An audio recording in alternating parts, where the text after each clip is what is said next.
All right, everybody, welcome out to the Log Room Guys Craft Beer Show. It is Tuesday, July the 22nd, 2025. Jersey Johnny coming at you with me, as always, none of the Mr. Beer Samurai. Say hello, Mr. Samurai.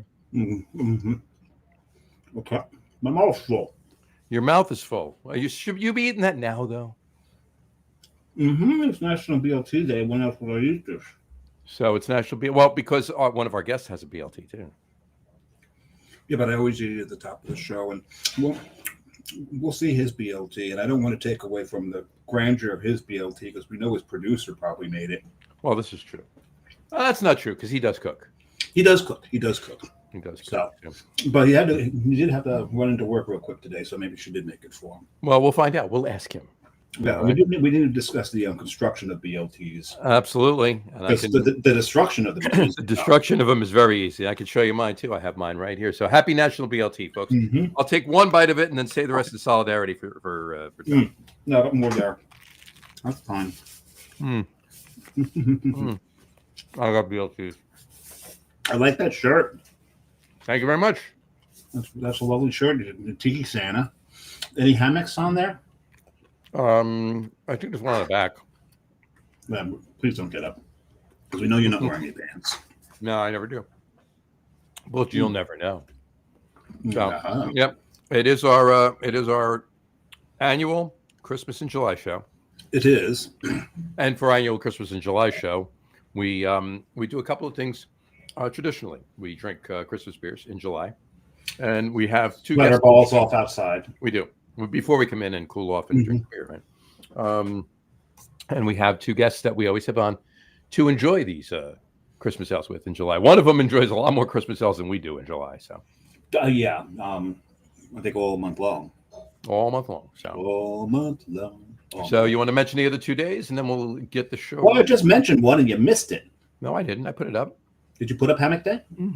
Oh, Hammock Day. Oh, that you did. Oh, right over my head. I totally forgot. Oh my goodness. No, there's no hammocks on my shirt. Happy Hammock Day. I set you up for it. You threw me a beach ball. You did. And you get it? You threw me a beach ball. Get it? Yeah. And you went, huh? Right over my head. There you go. Right over that. And to wrap everything else up, as if this isn't a pleasant topic. Happy National Rat Catchers Day. Yeah. Is there such a thing as a rat catcher? There used to be. There's a dog catcher, right? And there's in merry old London, right? There used to be rat catchers. That was a job. Actually, in Game of Thrones, there was a rat catcher, and he actually no, it wasn't. It was House of Dragon. There was a rat catcher, and he helped get them in so they could murder a child. There you go. This is getting very dark. Really. It's getting very dark. Let's for a Christmas in July show. Exactly. Let's bring our guests on because let's do that. I'm a little parched. I need something to wash this down with. We do. Please welcome to the show, Mr. Beer Whisperer and Mr. Brew Guru. How are you two gents? Luncher. Merry Christmas. Merry Christmas. Oh, ho, ho. Merry Christmas in July, you two. All three of you. Merry Christmas. Everybody else there listening. That is the quickest the intro has ever flamed out like that. It really, well, it was somewhat intentional too. So yeah, it was because we're thirsty. Christmas in July with the Beer Whisperer and the Brew Guru. There we go. All right. Yeah, can we pop already? Jesus Christ. Pop away. Mine is open. Let's go. When have you ever needed permission? I was waiting for you two to quit yapping so we could get to it. Yeah, like you've ever needed permission. Stop. Really? You've never wanted permission either. So I don't know. There we go. I had one left from last year. I decided I'd pop it with you guys. All right. I've got two. Why does my label look different than yours? Huh. Mine's set up a little differently. Let me put yours back up. Put yours back up. I did the same year as John's, I guess. I could have done one too. I have Celebration, but I'm going to be a contrarian. I went with a 2022 Anchor Christmas. Yeah, but you got a theme going. I wish I would have had one of those, John. Damn, that's beautiful. I got two more. I got one of these and a 2012, and that's it. Yeah, that's it. Mr. Chobani there. What the hell is he doing? What is he doing? I mean, he's had plenty of time to develop the culture. I mean, come on. I was about to say yogurt guy. Here comes another freaking culture joke. I beg of you, stop. I will pay you to stop with the culture jokes. So, No, I like that, of course. I appreciate it. I do appreciate it, John. I do. It's just you don't have to listen to it like every third show. No, but my wife has to listen to it every 5 minutes. There you go. Every 5 minutes, John. So the three of us are having celebration ales from I got mine on my hoppy glass. Very nice, very nice, very nice. I'm happy with my hoppy glass. And you're happy with your hoppy glass.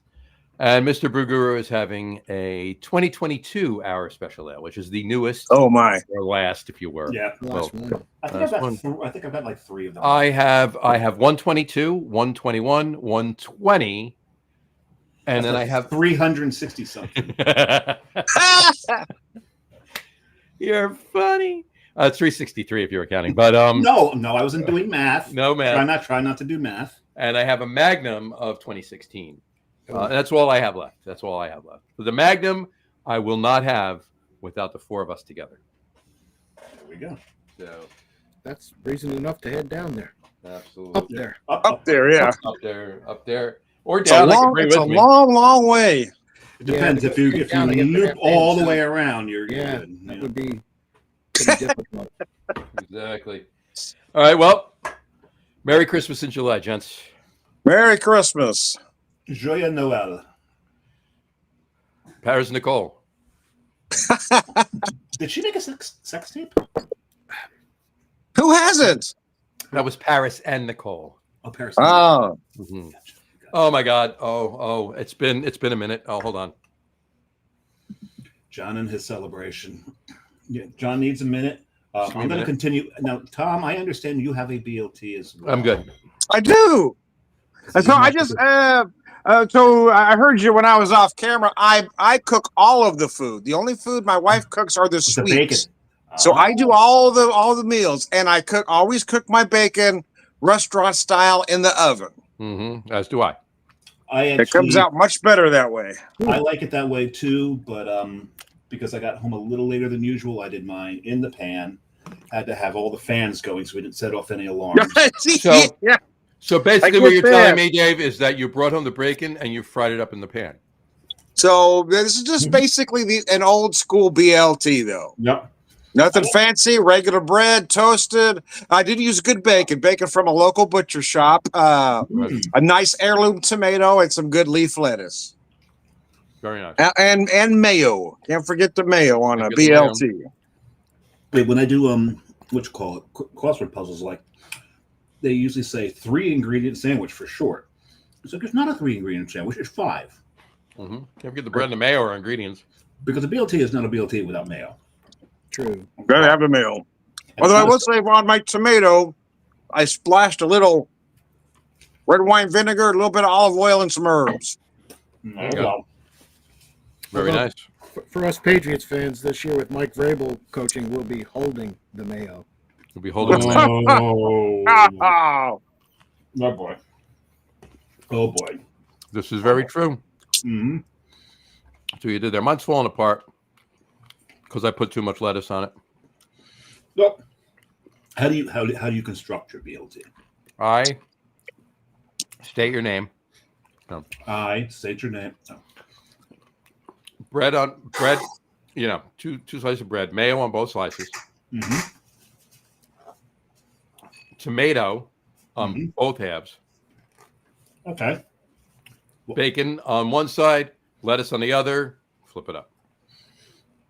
I don't know if you can see mine there, but I put bacon on both sides, lettuce, tomato in the middle, so the tomato doesn't make your bread go soggy. Mm-hmm. I'll put mayo, like John, mayo on both sides. And usually that's mayo on both sides, and then bacon on both sides, and then lettuce, tomato right in the middle. Usually the mayo is enough of a barrier to keep the tomato from really making it soggy. Mm-hmm. And rather than doing 2 layers of tomatoes, I just thick slice my tomatoes. Okay. So I do mine are very thin, yeah. I do mayo, then tomatoes on one side, lettuce on the other, so they don't slide around because lettuce is infamous for just sliding everything right off your damn sandwich. Mm-hmm. Then the bacon goes in the middle. I always put the meat, whatever sandwich it is, meat on both sides, and then everything else right in the middle. And the thing about that is, if the bacon does fall out a little bit, you got leftover bacon to nosh on when you're done. That's what I just did. Nothing wrong with that. There you But go. and again, to Tom's point, he's got double the bacon. He's got double bacon. Yeah. Mhm. But on both sides. I'm gonna have to try that next time. Mm. I love a good BLT. That's just such a good sandwich. Oh, it is. It's a The only classic. better summer sandwich is a club. Mm-hmm. The only thing about I love club sandwiches, I really do. If you remove a layer of the bread and take take the turkey off, then I love a club sandwich. Yeah, that's what I do too. Yeah, you don't need that extra bread, but I take the but, turkey but off. there is a proper way to construct a club, though. Is you make the BLT. Mm-hmm. You make the BLT first, and then you add the cheese or whatever cheese you're adding. The cheese, the turkey, ham, and then cheese on the top. See what I described about You always make that BLT first because you don't want cheese touching the BLT. You kosher? Might explode.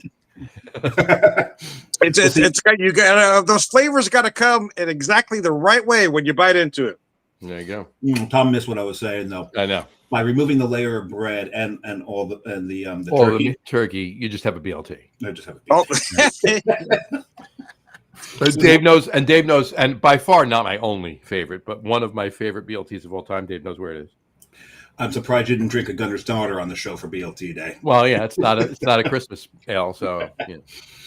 Yep, up there at that place in Maine that does the BLT, and it is a damn good BLT. Out there. Mass Landing, and amazing, and I'm definitely going to be having one in about 3 weeks. So, excuse me, gosh, 2 weeks. Yeah, it is a good color beer, is it not? It is. Yeah. Beautiful beer. Very, very, very pretty beer. I love this beer and everything about this beer. And in spite of what some might say, it ages well. Yeah, it does. Holds up nicely. I have. A few years ago, I went to. I always have a few cans left for Christmas in July, but I went to Harris Cherokee Casino, and and it was in August, and lo and behold, they had a keg of Celebration on tap. They had done it for Christmas in July, and they still had it, and it was wonderful.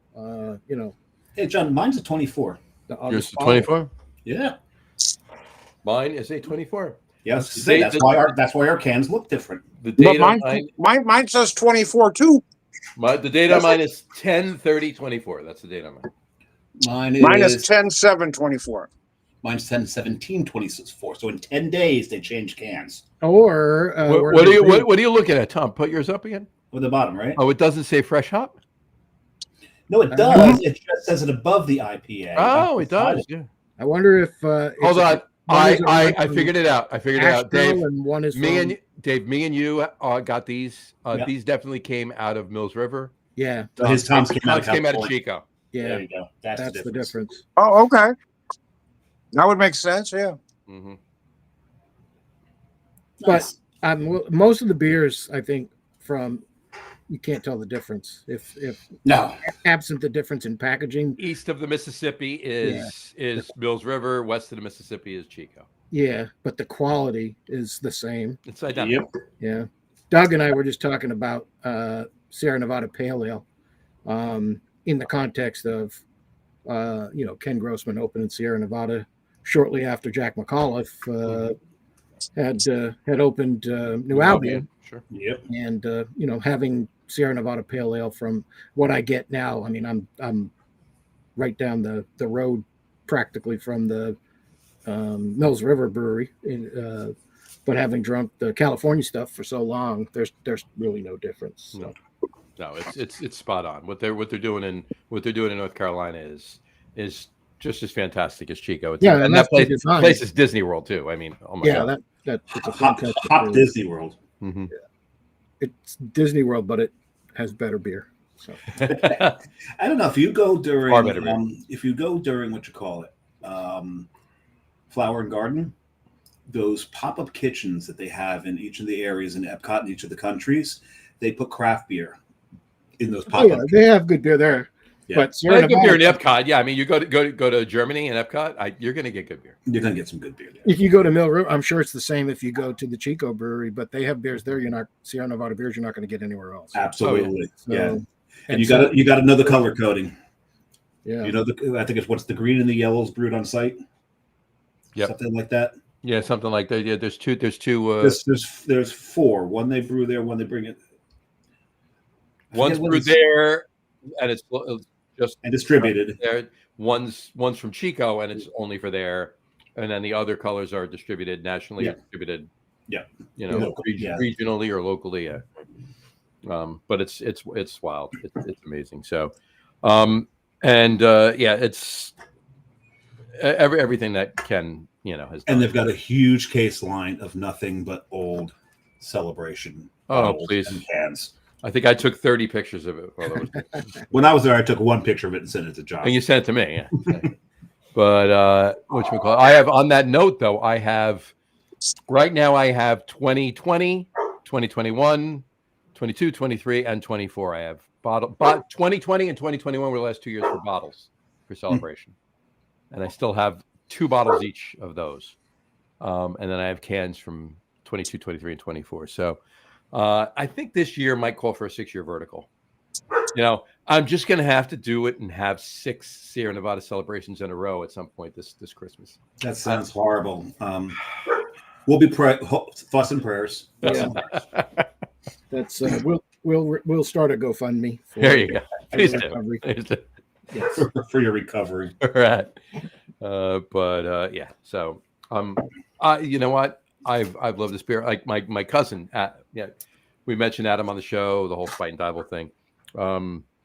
He brought to a Christmas. It was Christmas Eve at one of my aunt's house. He brought over. This was probably, I want to say 2009, maybe 2010, 2009. He brought over to my aunt's house. We went all over there, brought the kids over. Their grandkids were over. We went over, and he showed up with a 1995, I want to say. What year? Wow. Two bottles in 95. I think it was in 2009, so it was 14 years old. And yes, it was a malt bomb, but it was a delicious malt bomb. Interesting. It was not. There was still hop presence.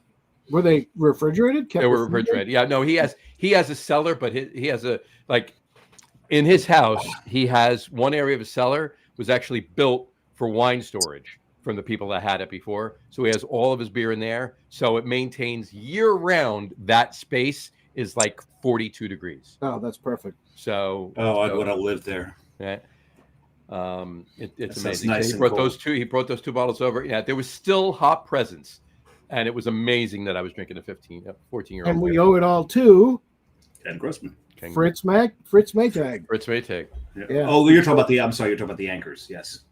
Well, the first Anchor Christmas Ale in '75 was what became Liberty Ale, right? Which was an IPA. Mm-hmm. And an IPA as a Christmas ale inspired Ken Grossman to make Celebration Ale. Mm-hmm. Mm-hmm. So 100%. Yeah. Oh.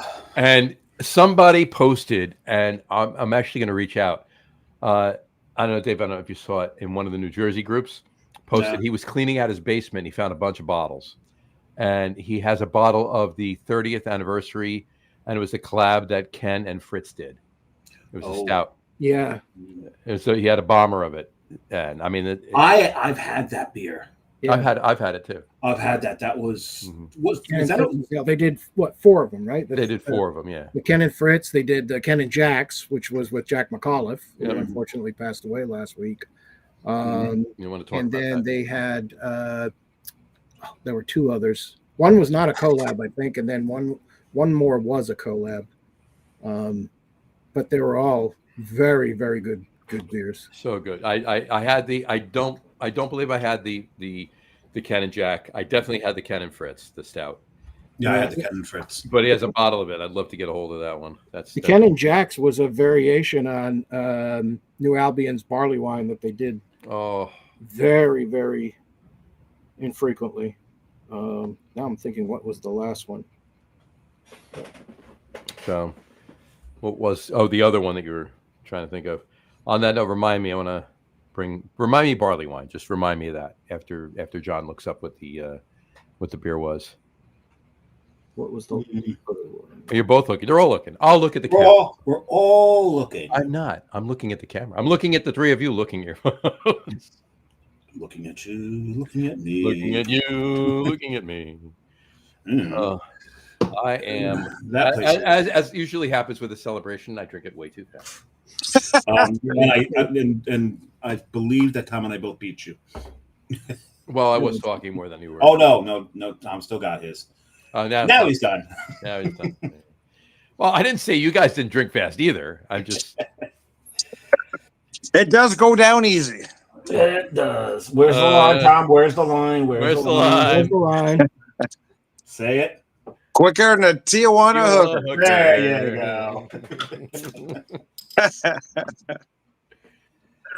There we go. 30th anniversary. Charlie, Fred, and Ken's Whoa. Imperial Hellerbach. That was It's a Hellerbach. A Hellerbach. Yeah, that was the other collab. And then the other one they did was our Brewers Reserve Grand Cru. Why and you can find reviews for all of these beers on guruofbrew.com. On guruofbrew.com. Look at that. It's funny. Every time I pour this beer, I completely forget it's a porter. Oh, yeah. All right. So let's go around. Dave, what is your second beer? I'll put it in.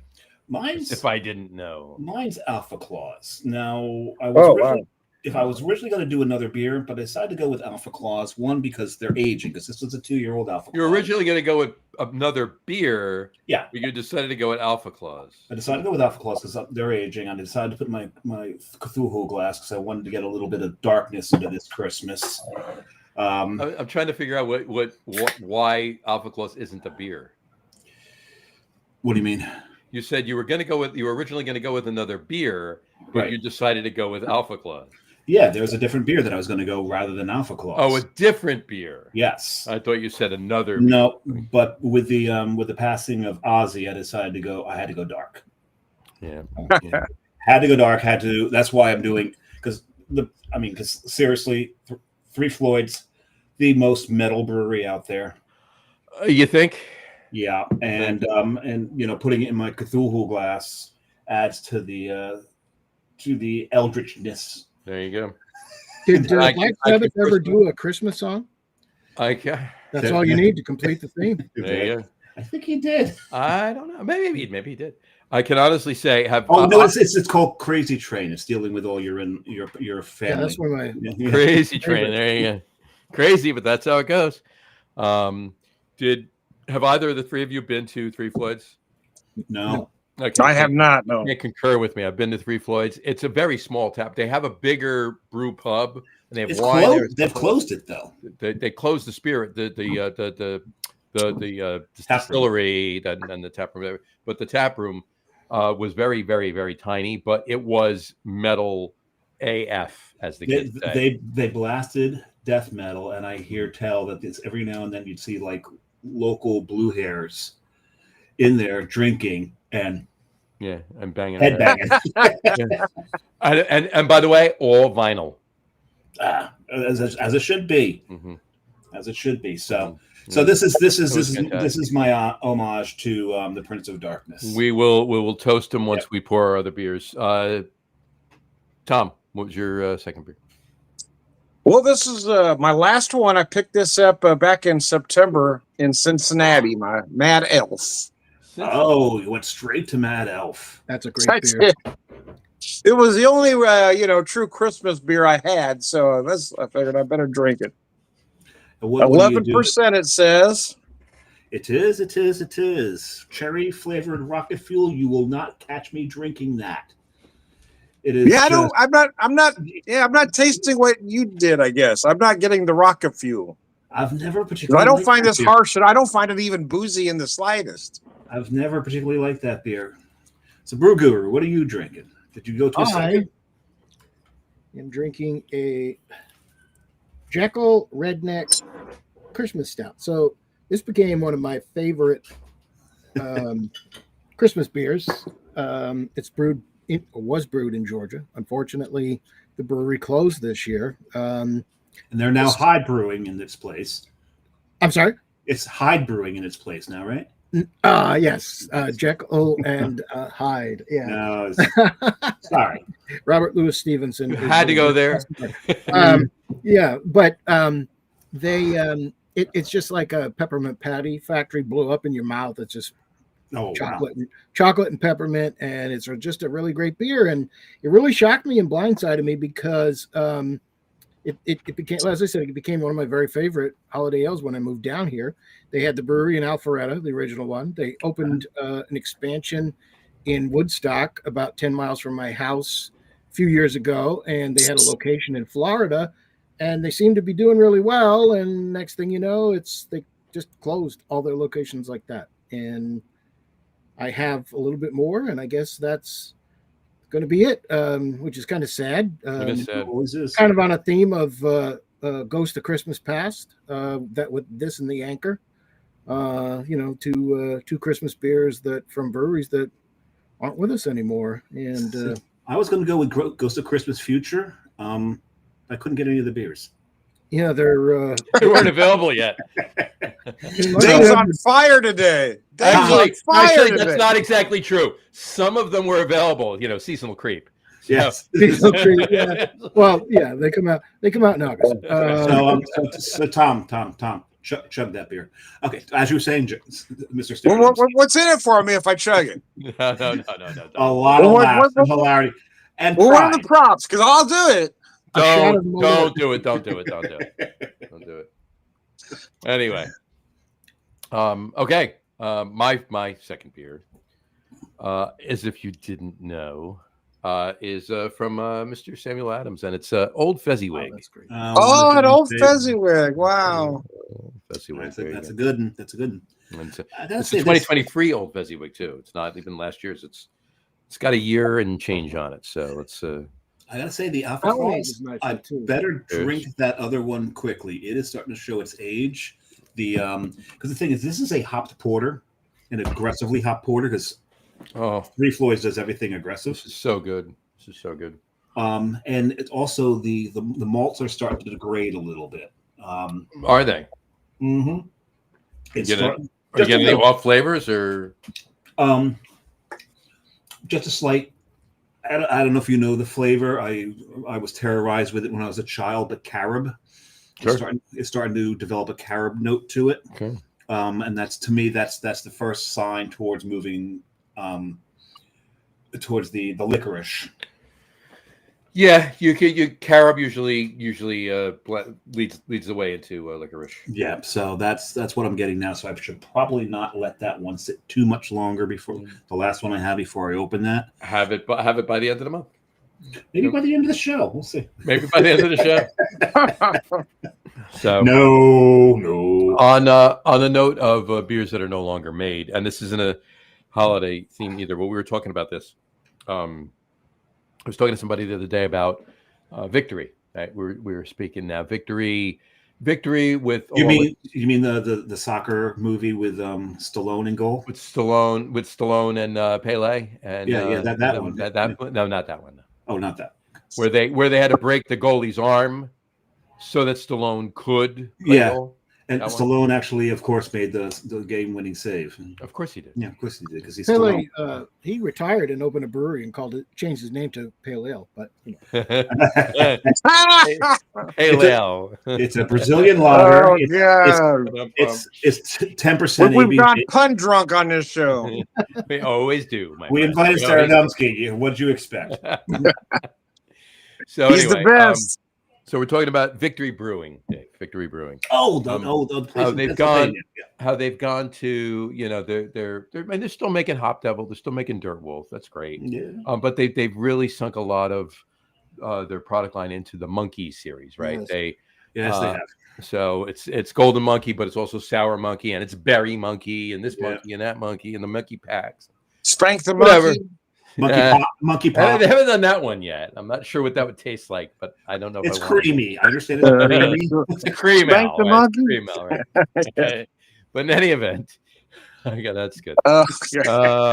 Never mind. But we're waxing nostalgic, of course, like all of us always You're do. waxing Right? your carrot. We're like, Did you say- stop did it. you say- I didn't say wax nostalgic after he said spank the monkey, right? I'm sorry. I heard wax your. Never mind. We'll wax it on carob. camera. I Carob. promise. Carob. Carob. Oh, that's Carob. in this. Yeah, that's this beer. Okay. Dave, if Anyway. you continue down that line, I think you need to turn your camera off. You would never know. But we were talking about the fact they don't brew Storm King. Oh fuck! No, they don't. They don't That's a brew Storm great King. beer. Doug Great and I were stuff. just talking about the fact that neither one of us can find Hop Devil, Prima Pils, any of the classics. We talked about Storm King. I'll get you. You asked. Oh yeah, I Steve love that Mulvihill. beer. Yeah. Yeah, barley wines, Old Horizontal. Old Ho was one of my favorite barley. Yeah, that was so good. Yeah. But you can't find. To your point, it's all the variations on the monkey. I do like the original, the Golden Monkey. I really like the Old Monkey's great. Merry Monkey for their Merry Monkey's Christmas beer, fantastic too. Yeah. which is that's relatively new, and that's actually the dry spices in that one are actually very, very good. Was that a collab with Weyerbacher? Because if it wasn't, No, I'm surprised no, it's a Weyerbacher didn't do a straight cease and victory desist product. on that. No, I don't think so. No, it was not. It wasn't. It wasn't. Yeah, Because seriously, because Weyerbacher's got Merry Monks. and they're both in Pennsylvania. They're No, in the it same was not. It market. was not a collab. It was not a collab. I'm surprised Weyerbacher let it go. Just I don't saying. know. Take. But Merry anyway, Monks, Merry it's- Monkey. I mean, if in this hand you have a monk, and in this hand you have a monkey, nobody's going to confuse the two. It depends. Is the monkey wearing a cowl? That's true. That's true. That's possible too. All You right. never know. You never know. But yeah, but that's just it. Storm King, they don't make anymore. Old Horizontal, they don't make anymore.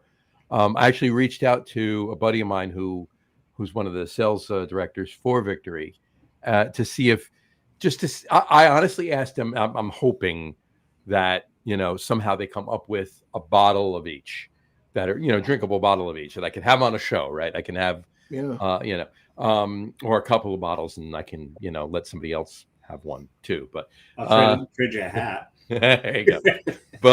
But seriously, what I asked him for was an empty bottle. Are there any? Does anybody have, like, they collected the bottles? Does anybody have an empty bottle of Storm King, empty bottle of Old Horizontal that I could even borrow just to use as props on a show, talking about legacy beers and legacy brands and stuff like that. It's become a big thing. We're gonna have our show next week is going to be basically all about legacy beers and legacy brands.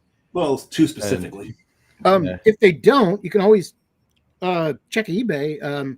I got this Ipswich 1084 wow. barley wine bottle for like a That's buck. 48. I remember when you got that. Yeah, That's 4801, John. So it's 10/8/48/01.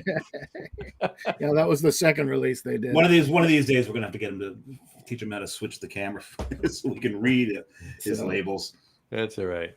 Well, what's that? What's the license plate up there? It's 952 Rob, right? Yeah. Right. So anyway. It's actually really BDR 529. You guys know what that is? BDR 529. Yeah. BDR 529. What is that familiar? It's an Illinois plate. Another clue. Oh, Goes to a are you wearing sunglasses? Is it dark? Yeah, there you go. It's night out. Yeah. Half a pack of cigarettes. Half a pack of cigarettes. And we're, And it's dark. It's it's dark, and we're wearing dark. And we're wearing sunglasses. Blues Brothers. One of my favorite movies. Yeah. Absolutely. But believe it or not, I'm one of like maybe 5 people that read the book. Oh, Really? Very good. Yes. I didn't read the book. I actually read. The I'll book. admit I've seen the movie about 350,000 times, but I never read the book. So. Dave, that's I didn't me, even you. know there was a book, but I've There seen a actually- movie. Neither did I. That's There me, was- you, my best buddy Dave in Rhode Island, and 2 other people who we don't know who they are. So Now, I will tell you this: Blues Brothers, I've seen, like I said, about 350,000 times. I may be exaggerating a little bit, but not much. Blues Brothers 2000, I saw once. yeah. I've seen it a couple of times. There's a few scenes that I absolutely love. There's a few scenes that are really fun. My favorite But, is when There's she actually when good music in that one, though. Yeah, 'cause when Erica- John when Goodman Eric- is not singing, it's pretty good. if he's doing backgrounds, when Erica Badu turns them into zombies. Zombies. Yeah. Yeah. And they do Yeah. funky Nassau. That's one of the one of the Yeah. best. And you got Coco Taylor singing backup. Yeah. Seriously, there- Coco there's- Taylor there's singing a- backup? I've seen it more than once. I was being sarcastic, but my But, point is, it's nowhere near as good as the first. No. And a little trivia: do you know what blues artist that John Belushi patterned his patter after?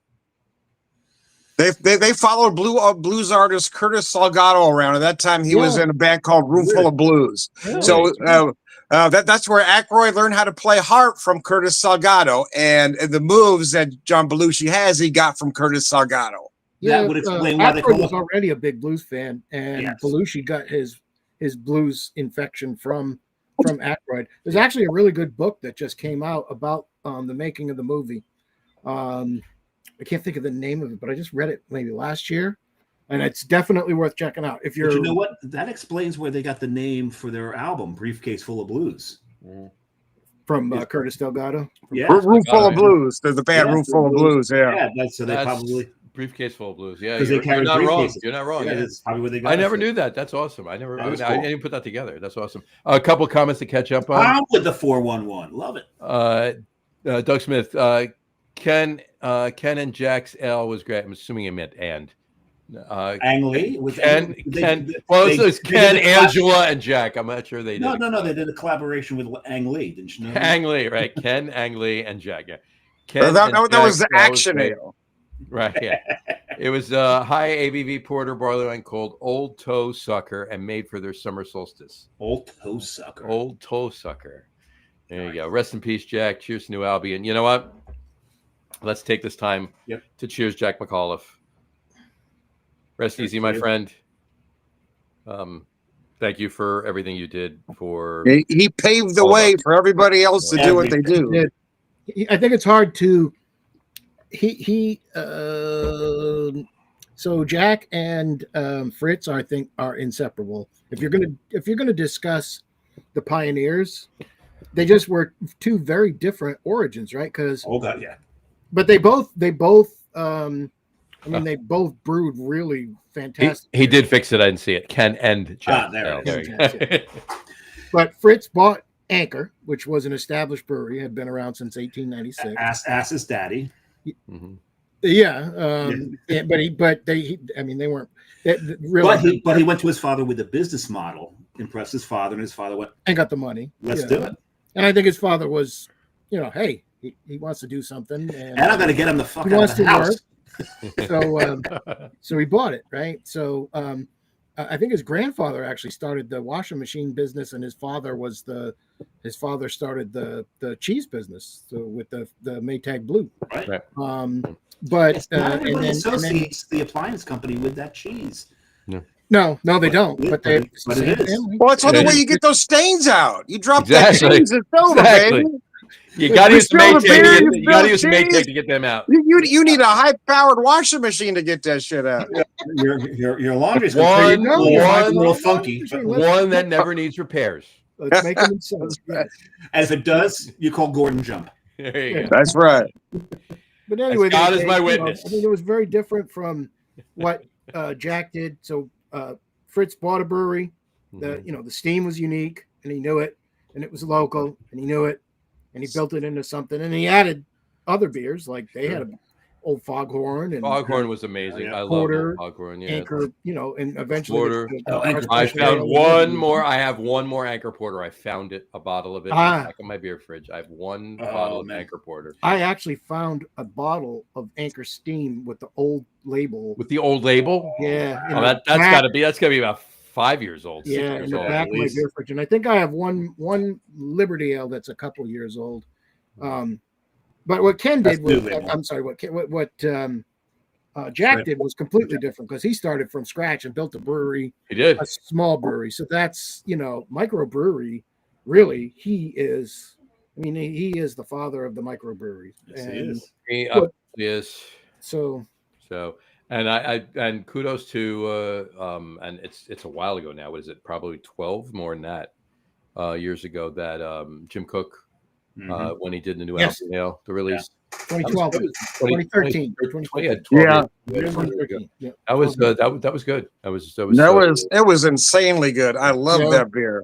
Well, Jack was involved in brewing it, and they used the original recipe for New Albion Ale, so it was pretty authentic, and I think it was great.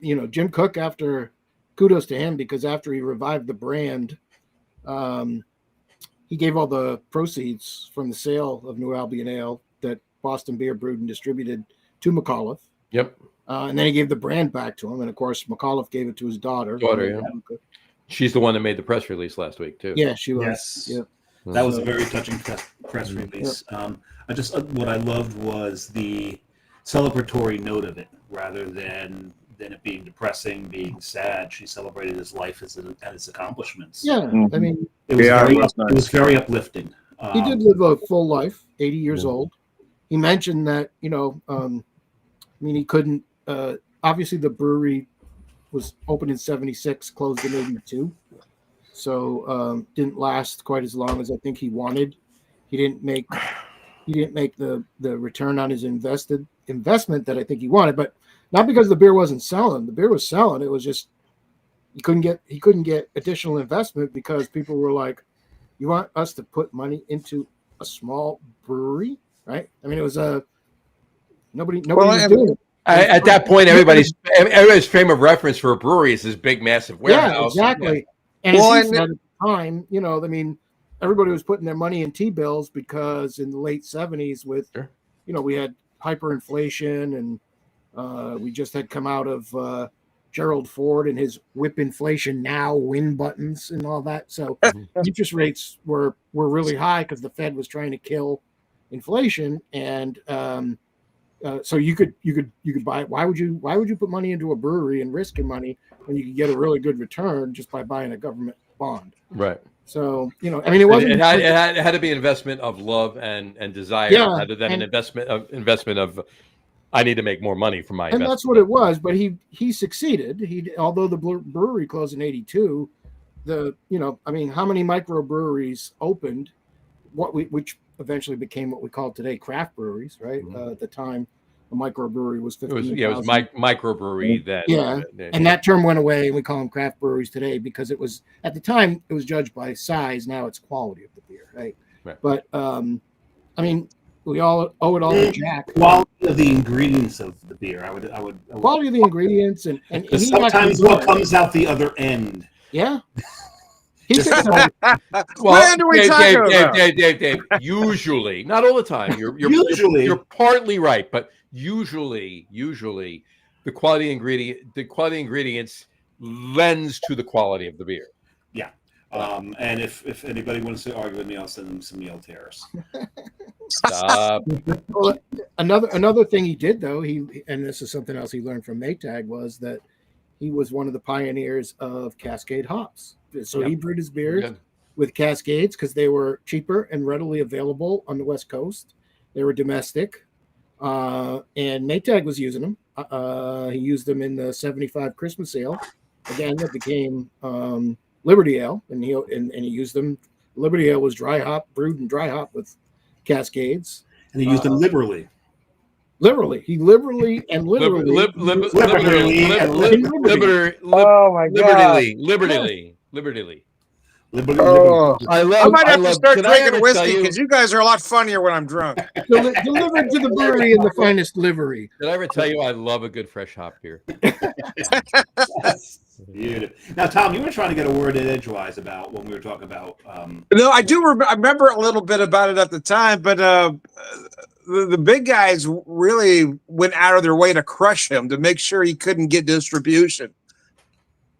And it made him difficult to get the beer out. Nothing is. But since then, I mean, the craft breweries that came after, or microbreweries that came after, picked up what they did to him and learned the lessons, and were able to thrive. And we have the craft beer community now because of what Jack started. This is what Jack started. 100%. You're absolutely right. Absolutely right. He did reap one benefit that he mentioned, and that's that as time went on into the late 80s, 90s, and the aughts, he would go to a brewery, wherever he was, and tell people who he was, and his money was no good. And I can imagine it, that. Right? He deserved it, but he got, the beer was always on the house. So I got to be honest with you. I can't say I hate that. I don't want to use the word hate. I don't mean it like that. I dislike, like everybody saying, "Oh, if I walk into a brewery and somebody knows who I am, right? Oh, take this here. No, you don't. Like after I have 5 beers, you get out of here. Your money's not good here. You don't have a tip. Bullshit. You paid for the beer. Let me give you money. You've heard me say Yeah, this. no, on the show. I You've hear heard you. me- But you've I heard mean, me say this show many times that Same we- way, but I think for him it's different, right? Because he's one of the ones that can back it up, and Yeah. I think He can. that I mean, the brewery were, but he was also struggling financially. So yeah, he That was part of it. invested at the time. He invested, I think, not that John's not, but he invested thousands of dollars, and I mean, he got his money back, but he never made a substantial return.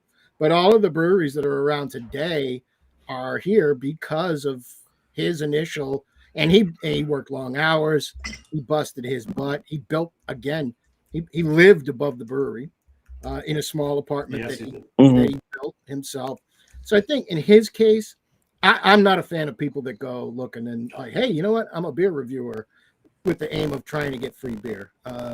I've never done. The only time I ever did anything close to that, I went to Summit's Wayside Tavern one time. This was when shortly after I moved down to Georgia, and I had written a review of their Summit's Wayside ale, and they printed out and they printed out copies of the review and hung it in a huge circle all around the bar. And I said, you know what? You guys owe me a beer. Because that's my review you got hanging up there. Yeah, but a beer. You didn't say you guys owe me a Right, beer. no, I paid for A everything beer. else. Right. So I got one free beer and paid $80 for the rest of my time. Yeah. So, but it's true. I don't expect, but that's the only time that I ever did anything close to that. And I agree with you. I am not a fan of people that go looking for handouts because a brewery is a business and it costs them money. They have employees, they have all that stuff. But I think in his case, that's actually somebody I would make an exception. Yeah, absolutely, yeah. And I don't think there's anything wrong with accepting a free beer. I think there's a problem in asking for one.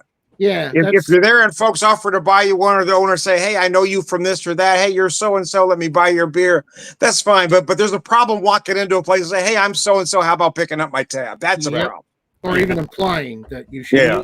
And you guys know when I first started the whole Beer Samurai thing, how long was it? Because you guys knew me way back in the day when Beer Samurai first came around. Beer Drinkers United, all that. Mm-hmm.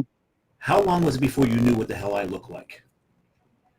I knew what you looked like. The first time I was on the Lager Room, guys, if you want to know the truth. Yeah, that's probably. And there's a reason for that. I didn't keep my anonymity for anything other than the fact that I didn't want to go places and people give me stuff.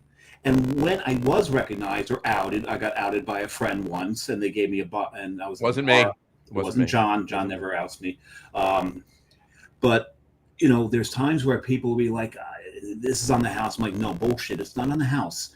You don't understand what we do. What John and I do. We do to support the craft beer industry, not to leech off of it. Yeah, so that's what a lot of folks don't get, though. They're doing what they do to specifically leech off of it, and that's what pisses me. Oh, and all four of us know one that enjoys hemp ales. There are people that leech off the business. Yeah, it drives me crazy. There are well-known beer writers that make a habit of trying to get everything they can for nothing, and I think it should not be like that. It should be, and writers. How can you be partial? If you think about restaurant reviewers that write for the major newspapers, they're anonymous. Nobody knows who they are, and that's They why go in, they order a ton of food, they pay for it all, and they leave. Yeah, but we have one in New Jersey, and it is pay for play with this guy, Peter Genovese. New Jersey. And he's outing him. No, everybody knows that. We all know we're not outing him. I know people where he's been invited to be a judge somewhere, and all the other judges have pulled out saying, "No, I'm not judging next to that fucking hack." Yeah. So I get it. There are people that are in it just to get free shit all the time. And the problem with that is that when they do, their opinions really mean nothing because they mean nothing. However, but there are people that will listen to their opinion anyway. That's the problem. That's the problem. Okay, so you've got that. What's that pizza? That pizza douchebag. Dave Portnoy. Portnoy. Okay, so this guy comes into New Jersey, starts reading New Jersey pizza. Well, he's got multiple sexual assault charges against him. First. Oh my God, Jesus! But But my problem with it, Yeah, but the guys were really nice about it, though. yeah, that's funny. I like what you did there. But But my problem is he's coming to New Jersey raiding our pizza. And no offense to Boston, but he's from Boston. What does he know about New Jersey pizza? But the thing is, the pizzerias are all like, reporting like rated. It's like, shut up. You should be prouder than that. yeah, I will tell you this. And this is no way, shape, or form. Do not take this as me sticking up for this guy. But lately, every now and then his reviews come across my scrolling or whatever, right? Because of algorithms and shit like that. For the last maybe 2-3 months, he's actually been better than he used to be. I don't mean as a person. Okay. I mean, No, he's still an asshole, but his writing is improved. I mean, by the way, some of the pizzerias that he's been reviewing in Jersey, he's actually been right. more accurate. Right. And the thing is, you guys probably, even if you don't know the name, you know Barstool Sports. And that's that. If you haven't heard of it, but that's anyway. That's him. Yeah, he started Barstool Sports out of his basement and made it amazing. And kudos for him. He's a hell of a businessman, but hell of a businessman, and he does give back to the community. He does invest. He does donate a lot of money. And the thing is, and I've seen that. But to me, it's that. like walking past Fraternity Row and they're doing the United Way fundraisers. Mm-hmm. Yet the shit that happens in their fraternity. Anyway. I get you. You know. Nope. You guys know. Have we poured our third beers? I poured my third beer. All right, I guess I'll go grab my third one. Hold on. I'll go get Drunken mine, but bastards. really quick, You you got guys it. know this is how Doug and I started Honest Craft Beer Reviews, because when you have reviewers that are just they're going to be positive about the free samples to keep the gravy train going, right? Because you don't bite the hand that feeds you. If somebody's giving you a freebie, you're going to say it's great, even if it's not a great beer, because you want another brewery to send you stuff too. And if you're honest about it and you tell people, and that's why we were always transparent that, it's okay if you get a free sample, but you better tell people that it was free. We always, when we did get samples from breweries, we made a donation to charity equivalent to the value of the product received. So we're not getting anything for nothing. And I just think it's worse today than it's ever been. I get this nonstop feed on Facebook of clowns doing reviews of food in their car, spilling it all over the damn place, and some of them. Oh no! They're called influencers, John. Yeah, they're influencers. I hate that word, John, we are dinosaurs. It's a whole new world out there. Yeah, it is. It's worse than it's ever been. It is seriously pay for play out there now. Yep. John, you and Doug and I have had several conversations about this exact topic. Yes, many times. And I've been criticized by a lot of those pay-for-play guys for saying the things I say, for openly criticizing them. I've been hammered. Yeah, Tom's has always been 100% on board with that philosophy that, you need to be upfront. If a brewery sent you something, let the audience know so they can tell, okay, well, he says it's great, but he didn't pay for it. So.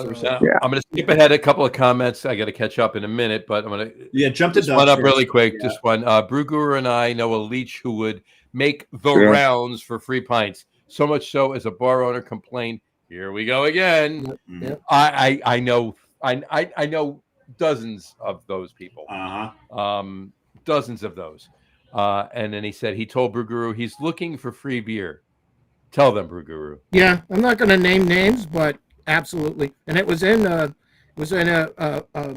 favorite establishment of mine in Philly, and I used to go there with my dad. Don't name names, but name the establishment. What was it? It was the Gray Lodge. Gray Lodge, good. Yeah, Gray Lodge pub. Love the Gray Lodge. Gray Lodge, yeah, absolutely. And and this guy was there just looking for handouts, and you guys, if you guys know the Gray Lodge, Scotes own the place, and just a great guy, and he's got a family to feed, and he's and that's true of every bar not owner, just every brewery, but every business period. They and the thing is that they ultimately, a lot of these businesses hand out free samples as part of a marketing budget. Yeah. That's all built into the price of what the rest of us pay for their product. So at the end of the day, there's the old adage, there's no such thing as a free lunch, is very true.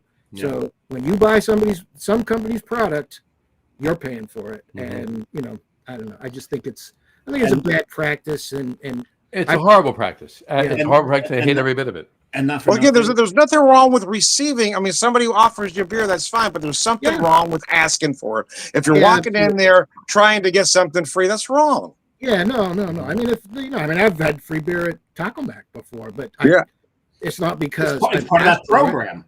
It's because, part of the program, but I also tip 30% or more every time I'm there because the bartenders are awesome, right? And they're trying there is a rumor. One of my customers came in one day. There's a rumor that I've been 86, and I said, I want to tell you straight up and honest. There is no way in hell I would ever 86 anybody that tips as well as you do. Yeah, well. I never no way in hell. anybody.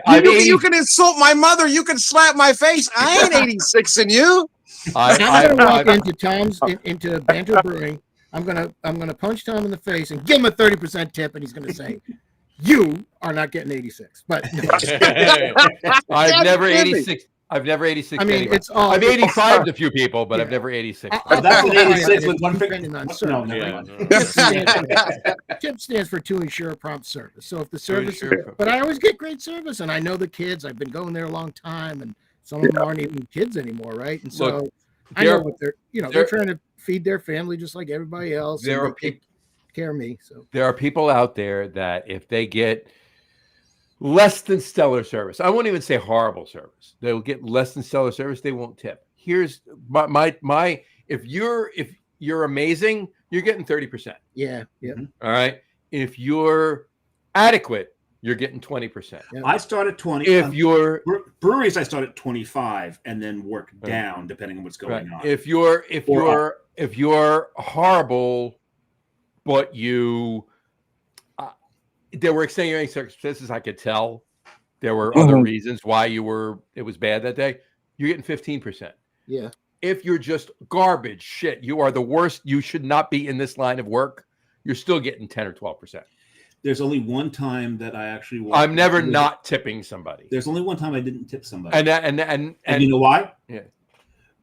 Because it was so bad, and I don't care. I don't care what's going on. You're a representative of the establishment you work for. Mm-hmm.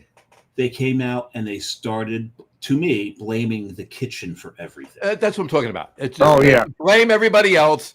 You are horrible. You can tell. You can see right through people, right? Yeah. I'm in the industry. If you make a mistake, own the mistake. Yeah. Hey, I poured this wrong. Even if it's not your mistake, you represent the establishment. So you own it. You eat it. Don't blame anybody else. You eat it. You eat it for them. And if you come out and you apologize, say, don't blame the kitchen. Don't have an attitude. Say, hey, look, we're having a rough night tonight. Blah blah blah. We're going to comp this. Blah blah blah. Fine. You're going to get a good tip. You're still going to get then your 15 just went back up to 20 or 25. Yeah, exactly. Own it. Own it. Yep. Own it. But, absolutely. I'm going to throw, before I put up the other comments, really. Oh, Doug, I'll just finish it up. Doug just said, nothing wrong with being comped from time to time, but if you have your hand out looking for freebies, I'm sorry, that's taking advantage in my book. It is. He's absolutely 100%. 100%. If you walk into a place looking for something free, that's a problem. 100%. This is why my face never appeared on the Beer Samurai page, because I didn't want that. Yeah, I didn't want it. I didn't want people. Nothing to do with anonymity. I did not want handouts. We just went and got you beer. That's nice. Yeah. Yeah. We just went up and got you beer. For you. Yeah. So you got your free beer. It just wasn't from the bar. My face has that effect anyway, because I walk in a bar and they give me a free beer and say, drink it and get the hell out of here. Apologies to your mother. Here you go. Yeah. So sorry about that. I'm going to throw up I'm not going to throw up yet. I'm going to put up my third beer that I opened. I'm almost half done with, and I'm going to make John jealous a little bit. There you go. Harpoon. Oh my! I've had that once many years ago. Yeah. Once. Many years ago. Many times every year. It's not available. I don't live on the East Coast, man. I'm your Midwest friend. If only you had friends on the East Coast that could get you some. If only I had friends anywhere. Luckily, we do get it in Georgia. This is my third. I'm gonna go grab mine real quick. That's nice. It's very nice. Very nice. And this is the one I said I would have in proper glassware. I don't know. I literally, you held that up. I literally thought they were like sprinkled rainbow jimmies on top of. Or many of us call them sprinkles. What a lot of people I said both. Who doesn't say jimmies besides everybody? most people do. What's interesting is a lot of people don't realize that there are different gnomes and they have different names. They do. Each beer has its own gnome, and each gnome has its name. This one, I don't know the name of this one, but Marcel is the one that's the subject of this glassware. It says, where is Marcel? I don't know what the gnome is for. Nice Schoof or Nice Schoof or I would like to say one last thing on the last topic we were talking about, though. Since I've been working in the craft beer industry as a bartender specifically, whenever I go out anywhere, I make sure I keep cash. So if I pay the check with the card, my tip is always cash. So that server, that bartender can do whatever the hell they want. They want to claim it, fine. They don't. Hey, I don't give. This is for you. You share or don't share. I don't give a rat's ass. I always forget to have cash on me. When I do, I tip in cash. Always. Rare occasions. If I'm going out and I know there's a tip coming, whether it's at a bar, restaurant, whatever, I always have cash on me. Strip bar, hooker, yeah. Whatever. Of course. What are you going to do? Swipe a card for a tip? Never mind. Well, my last one. My third one, I should say.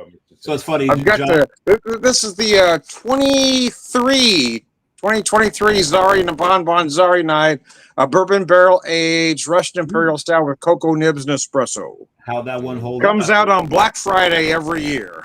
You got it as 24, John. He just said. Yeah, no, I did. He told me different before, or I didn't give you a year. Maybe you didn't. Maybe I just assumed it. But either way, 23. My bad. I corrected it. Either way, you go. John. It may have been my error. I wasn't drinking at the time. I could have made a mistake. Either way, it's corrected. There you go. Yeah, you know what? Don't talk to Tom sober. It's not worth it. No, it's terrible. I'm an asshole sober. That's why I drink most of the time. Oh, so you're anti-Irish. Did he just say his asshole is sober? Is that what it's the only part of him that might be. Yeah. Well, sometimes I just rub it in, and I just sit down in a tub of vodka so it all evens out. Who just said pucker up, Buttercup? John did. Oh my God! And got a Gnipper Sreppers 11.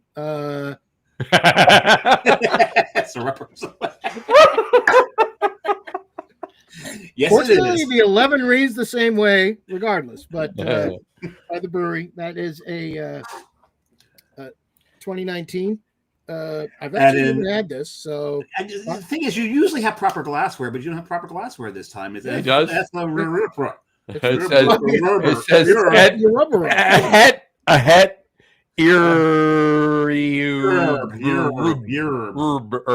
Tell them to go fuck themselves, John. I can read it. Well, your eyes have been backwards for years, Tom. Right. Objects and mirror may be closer than that. Closer. The glass matches the label, so it's a glass match. That's also true. This is true. But, it's a Scotch ale with holiday spice, and of course, the brewery releases one of these every year. This was the last release of this particular one, and we were seeing them in Georgia. I haven't seen them in a few years now. Oh, fucking different. But I have a bottle of this. Oh my God! Partridge in the Pear Tree. Oh That's man, the first one, right? That's the first one. It's the first one. Yeah, that's very good. It's a quad. It's very good. Yeah. So I'm sitting on that. I'll have that this year. I think the only one I have, other than this one, the only one I have left is the 12 Drummers Drumming, and I've never had that before either. So I've had that once. I really love that beer. Yeah. Every beer in that series is really good. That was the first one I actually had in that series. Yeah. They sell, the brewery will sell you, the problem is they don't ship to Georgia, but you can buy like half bottles, like 375s of the entire line, bourbon barrel aged. Oh, wow. I need a proxy. Anybody out there? It's like $250, but yeah. Oh, gosh. I don't care. Dave, we have a proxy. His name is Ryan Dorchak. Oh, this is true. I forgot. I haven't. We got it. We'll call him. I was just at his place. It's a weekend. He's never there on a weekend. He wasn't there. Come on. He's never there on a weekend. Actually, even Kyle wasn't there. Kyle's not there on a weekend either. That's true. Unless there's an event bigger that, like, Like the Bigger than a Christmas tap taker. keg lighting. Yeah. I did run into Oli though. Well, of course, Oli was there. Yeah, of course, Oli was there. Please, Carrie's Oli lives there. If Oli wasn't there, I'd be worried. Carrie's like, are any of your friends showing up? Like, no, none that I know of. And then we walk in, and right after us, here comes Oli. Mm-hmm. So, anyway, yeah, they Cloverleaf Tavern had a Trillium tap takeover. They brought one stout. It was 5%. And it was all IPAs. No. There was a bunch of lagers. Really? Yes, they had the Italian lager. I don't think I've had a lager from Trillium at all. They had their Pilsner, and I got to talk to Ryan because they listed it as a German Pilsner. It was definitely a Czech Pilsner. Took one sip, I was like, that's not a German Pilsner. That's Saaz. So they had a Czech Pilsner on. They had a Helles and the Italian Pilsner. Nice. And a Hef. Right. That's okay. Everything else. Actually, sorry I didn't come up. You lost. Mm-hmm. If you come up, you could have gotten a hat. I could have, but something tells me I still can. But that's besides the point. Maybe. Okay, so we do have other comments. Yeah, I do have a comment. I just want to throw this up really quick because I didn't put it up when I said it was. It's the Winter Warmer. And it's odd. The name of the beer is Winter Warmer, and the style of the beer is Winter Warmer. Well, holiday. Holiday ale. Oh yeah. So, the name of the beer is Winter Warmer. The style of the beer is Holiday Ale. There you go. But I was just saying before you popped on, John, before we started the show. Anytime we do shows like this, I'm remiss to have proper glassware like you do. I have to get back all of my glassware that I, don't have anymore.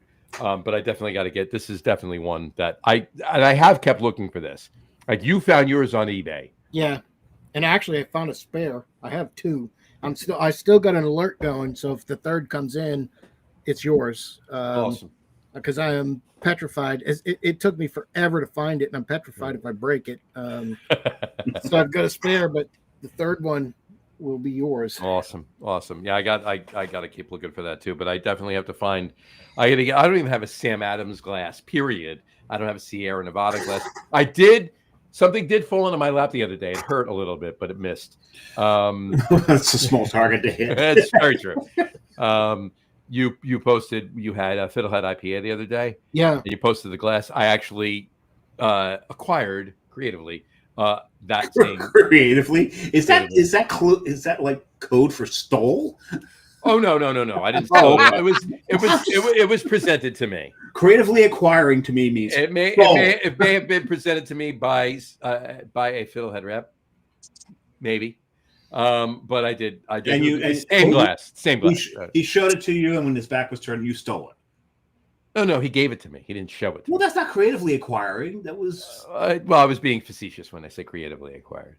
Facetiously creatively acquired. Okay. I got a glass the other day. Is that good? All right. You happy? There you go. Play. I put it in my pocket. He found it. There you go. It was unattended. It was exactly. Cool. All right. Oh yeah. Comments. There's another one. Doug said this guy Bruguru mentions is a freeloading bum. All in capitals. Bum is in capitals. Yeah. And he said, "How was the hair of the dog beers you paid a fortune?" Okay, we did not pay a fortune for the hair of the dog beers. We paid a fortune for the shipping. The beers themselves. Yeah, there's. So they have been delivered to their homes. Mr. Boak has one. Well, Mr. Boak has 4. John has 5. That was 2016. This is 2020. The 2020 is, as Brian had mentioned, it is kind of flat. The 2016 is actually not even surprisingly, it's much better. And what John's about to show you now, these will probably make another showing on the show. These will make a showing on the show right before New Year's Eve. Yeah. Hair of the dog. So all 3 of us have one. And that's a 2023. Yeah, yes. So that's going to be a fun show, and hopefully I'll make it through the whole show and not have to hug the bowl all night long. I have Matt, Al, and I held down the fort while you were busy. Well, when you do 14 to 15% beers in less than an hour, Yeah, no, it was not less than an hour. It was less than 2 hours, but it was not less than an hour. I shoved those motherfuckers, and you drink, Dave. You drink too fast. We've said You fucked those mother chuckers. Yes, I you fucked those mother chuckers. Yeah, Yes, That reminds me of the very first Lager Room Guys episode I did. Where he was sleeping and you and I were. I was resting my eyes. I have to say the hair of the dog though gives me it recalls a very fond memory I have of the 90s, and I was down in, of course at the time Tijuana. No, better. Maple Shade, New Jersey. I wouldn't call that better. Have you ever been to Tijuana? Maple Shade is underrated, my friend. Have you ever been to Maple Shade? Those women are more lascivious than. Yeah, that's right. Well, at the time, my dad lived in Maple Shade, and of course, Oh god. I was down visiting from Rhode Island, and fairly early beer drinking days for me. I started early 80s, so I was not a novice, but they had all these great beers that I couldn't get back in Rhode Island. And we're at this liquor store. I can't remember which one it was. And anyway, they had Hair of the Dog, and I just filled my cart with Fred and Adam and everything I could find, and all these other great. Fred was a great beer. I loved Fred. Fred was a great beer. Philly, New Jersey beers. And my dad just, I had my kids with me and everything. And he didn't drink any of that. I mean, he drank Victory and a few things because I turned him onto it. But he let me fill my cart and all this. He knew what I was doing. And we get to line, go to checkout, and he pushes me out of the way and swipes his credit card and pays for the whole lot of them. Oh, no. And I know what he was doing. He didn't, say a word. He just let me get whatever. He didn't say, "Hey, son, I'm paying, so go easy," or whatever. He just let me grab what I wanted. If you had known, you would have gone easy. Yeah, I would have. And that's exactly why he didn't. So anyway, I still to this day, it's one of those memories where it's stuck in your head, and it was a great, and Hair of the Dog. Just did you pick up any of the Hair of the Dog? What did you pick up any of the Hair of the Dog when they were selling it, John? I think that was the first time I was able to get it. So no, I mean, recently when we got them. They closed. Oh, online. So they still have. They may still have some online. No, I've looked. I need to get some, but I haven't bought any from them. I can't say that I have. Yeah, and Doug actually finished up that by saying Cherry from the Wood and Don Barley wine. Yeah. The ones we Fred was a good beer too, though. I did enjoy Fred. There's no Fred available though. There was no Fred available. It was only Adam and Don. It was Cherry Adam from the Wood and Don. Don Barley wine, not to be confused with Don Corleone, but Don Barley wine. Yeah, Don Barley wine. Don. Yeah, Don. This is my beer. You get the horses. Don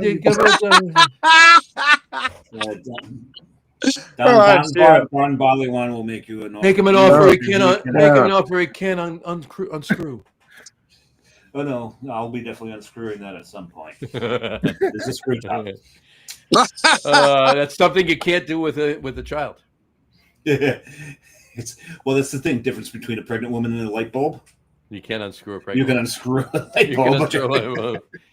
There you go. That's from My Blue Heaven. It is from My Blue Heaven. You have any arugula? Arugula. It's a vegetable. It's a vegetable. Vegetable. You shouldn't be here. You could melt all this stuff. Great movie. There you go. I will put this back up too. He said, Doug Smith said, rest in peace, Ozzy. Been to Floyd, Johnny. Great place. F cubed. Been to 3 Floyd, Johnny. Yes. Doug. Yeah, it is a great place. I stayed there probably longer than I should have for the amount of beers that they had on tap at the time, but it was fantastic. And to raise a glass really quick, to the Prince of Darkness. Just I asked Johnny earlier if it'd be okay if we toasted the Prince of Darkness on a Christmas show. I didn't. Absolutely. And local guy yesterday. Well, we did do that, Yeah, Malcolm Jamal Warner. He was only 54. Yeah, that was terrible. What was that? He drowned. That was insane.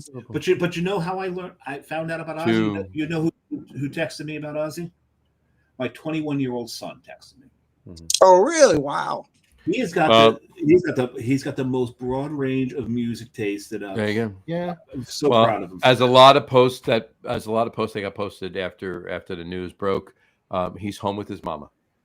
Yeah. He came home. Coming home There you go. on a crazy train.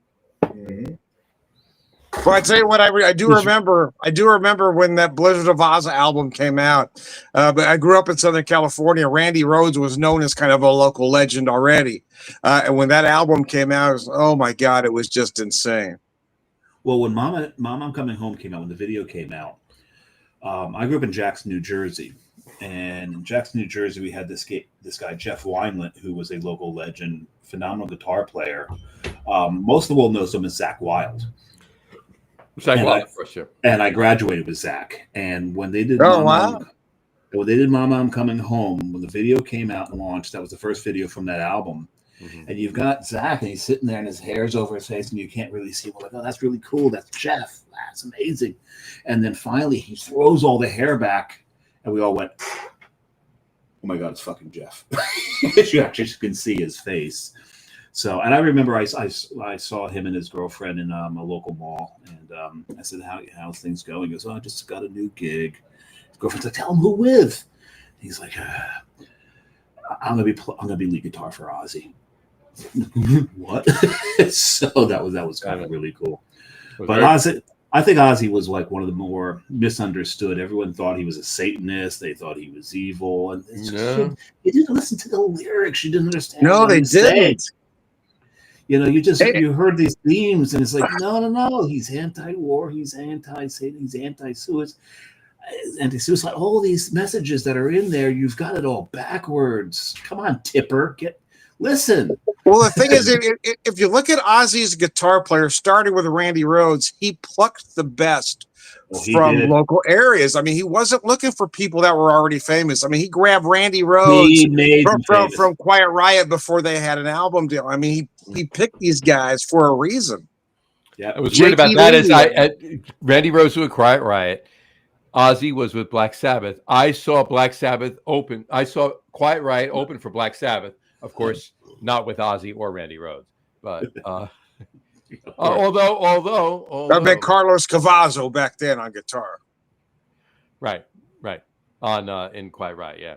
But in see, I know stuff. You do know stuff. You do know stuff. Tom knows he knows a thing or two. But the lead singer at the time for Black Sabbath was pretty cool. Yeah. Is that when Bev Bevan from ELO was the drummer? I'm not shitting you. Bev Bevan was the drummer for Black Sabbath. But it wasn't. Yep. No, yep. Yeah. And people were like, the drummer from ELO? Really? The violin band? Yep. Bevan was their drummer for. He was a great drummer. There's no doubt about that. There were a lot of different musicians in different genres or whatever that jumped around, and I mean. Like Ozzy just knew talent. Ozzy, look, hey, he did. They loved the Beatles. Yeah. So, yeah. And the best part about Ozzy, it was much easier to understand when he sung rather than when he spoke. Oh yeah. So, I mean, all you had to do was watch one episode of The Osbournes. And you knew that, and realize that he's actually not the crazy one in the family. No. So, cheers, Ozzy. Cheers, Ozzy. There you go. All right. God, he was only 76 too, man. Damn. 76. There you go. And I would be remiss if I didn't throw this comment back up. Doug Smith earlier said, "Mad Elf and the Grand Crew on top at the brewery for Christmas in July." You said top. On tap. Wow. I didn't say top. I said tap. You said tap. At the brewery for Christmas in July. Great stuff. And then Brian Boak did comment. He said, "Sorry, can't drink with you. Paying a Shiva call." Oh, I didn't know you knew Ozzy that well. Right. I was waiting for that comment. That's why I put that comment up. So sad. Yes. Yeah. Whole middle world is in mourning right Cheers to wherever you are. So, Brian, thank you. So I did open my fourth. What is your fourth? Oh, God. I'm opening my fourth right now. So my fourth, I don't know if anybody's. John's got another pour out of his third. I'm not sure if anyone's heard of this one. You said you don't drink that stuff. I was setting you up, Tom. I thought you did drink that. See, now I wish I'd have chugged mine. Now I didn't. Then you would have had to chug yours. Damn, I should have chugged it. Son of a bitch. I was testing you, Tom, and would I have chugged it if you had chugged yours? Yes, I absolutely would have. But I've got mine in a little glass, so I don't know if I'll finish the whole bottle. You got a perfect glass for that, yeah. This is actually from a brewery in Connecticut. Connecticut. Connecticut.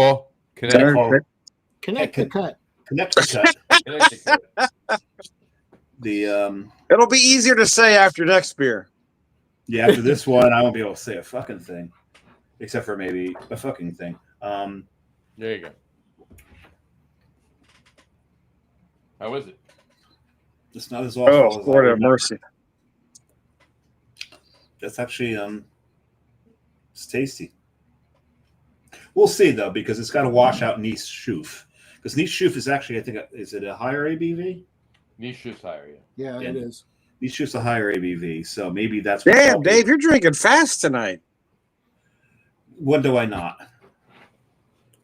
All right. Maybe I'm just drinking slow tonight, I guess. It tastes like cherry pie actually right now. Yeah, mine was incredible. Pie. I wasn't getting any boozy notes at all, to be honest with you. Well, after drinking Nice Schoof, getting a boozy note out of this is going to be. That was Winger, right?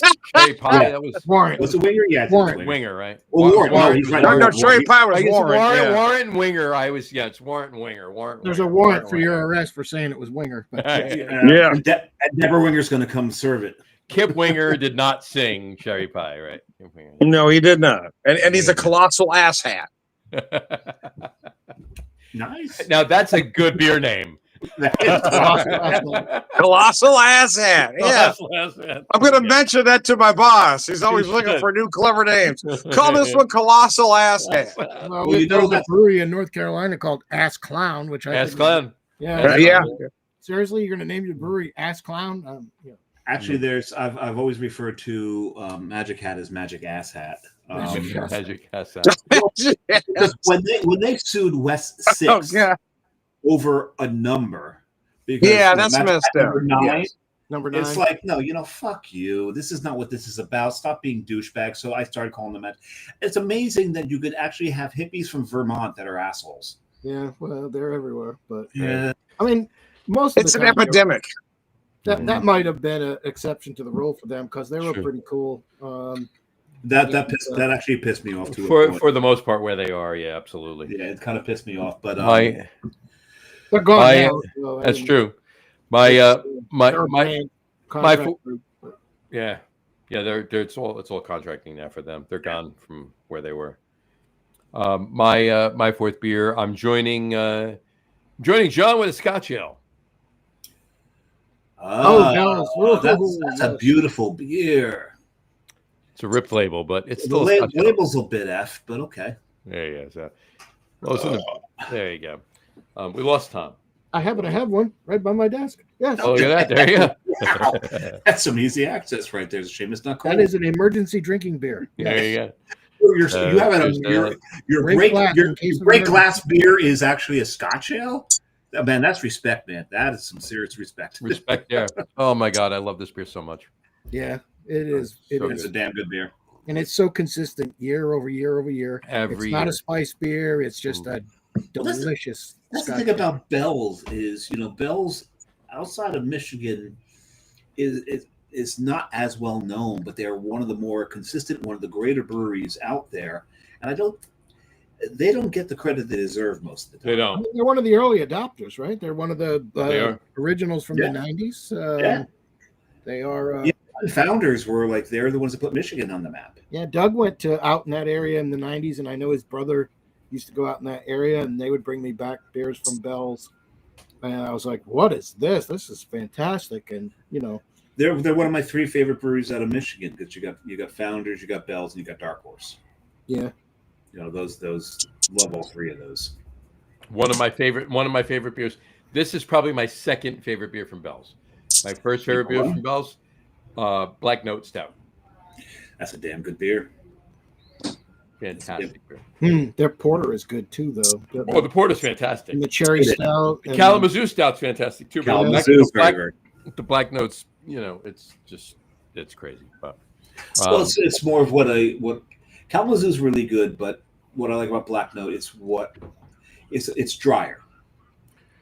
Yeah, it's drier, and I like those. And speaking of dry stouts, what I managed to grab a bunch of earlier, and of course this is a Tavor find because we don't get this in Jersey anymore. It's this stuff. Oh, that's good too. Yeti. This is one of my favorite stouts ever brewed. It's just. If you want a stout that the roast just throws so much bitterness, if you like bitterness, if you like really bitter IPAs and you want that bitterness level in a stout, get yourself a Yeti. And the variants are so good too. What was the one I think it was the espresso? Espresso Yeti's amazing. Espresso Yeti's amazing. Favorite variant. That right was there. ridiculous. Mm-hmm. The Belgian one's very good too.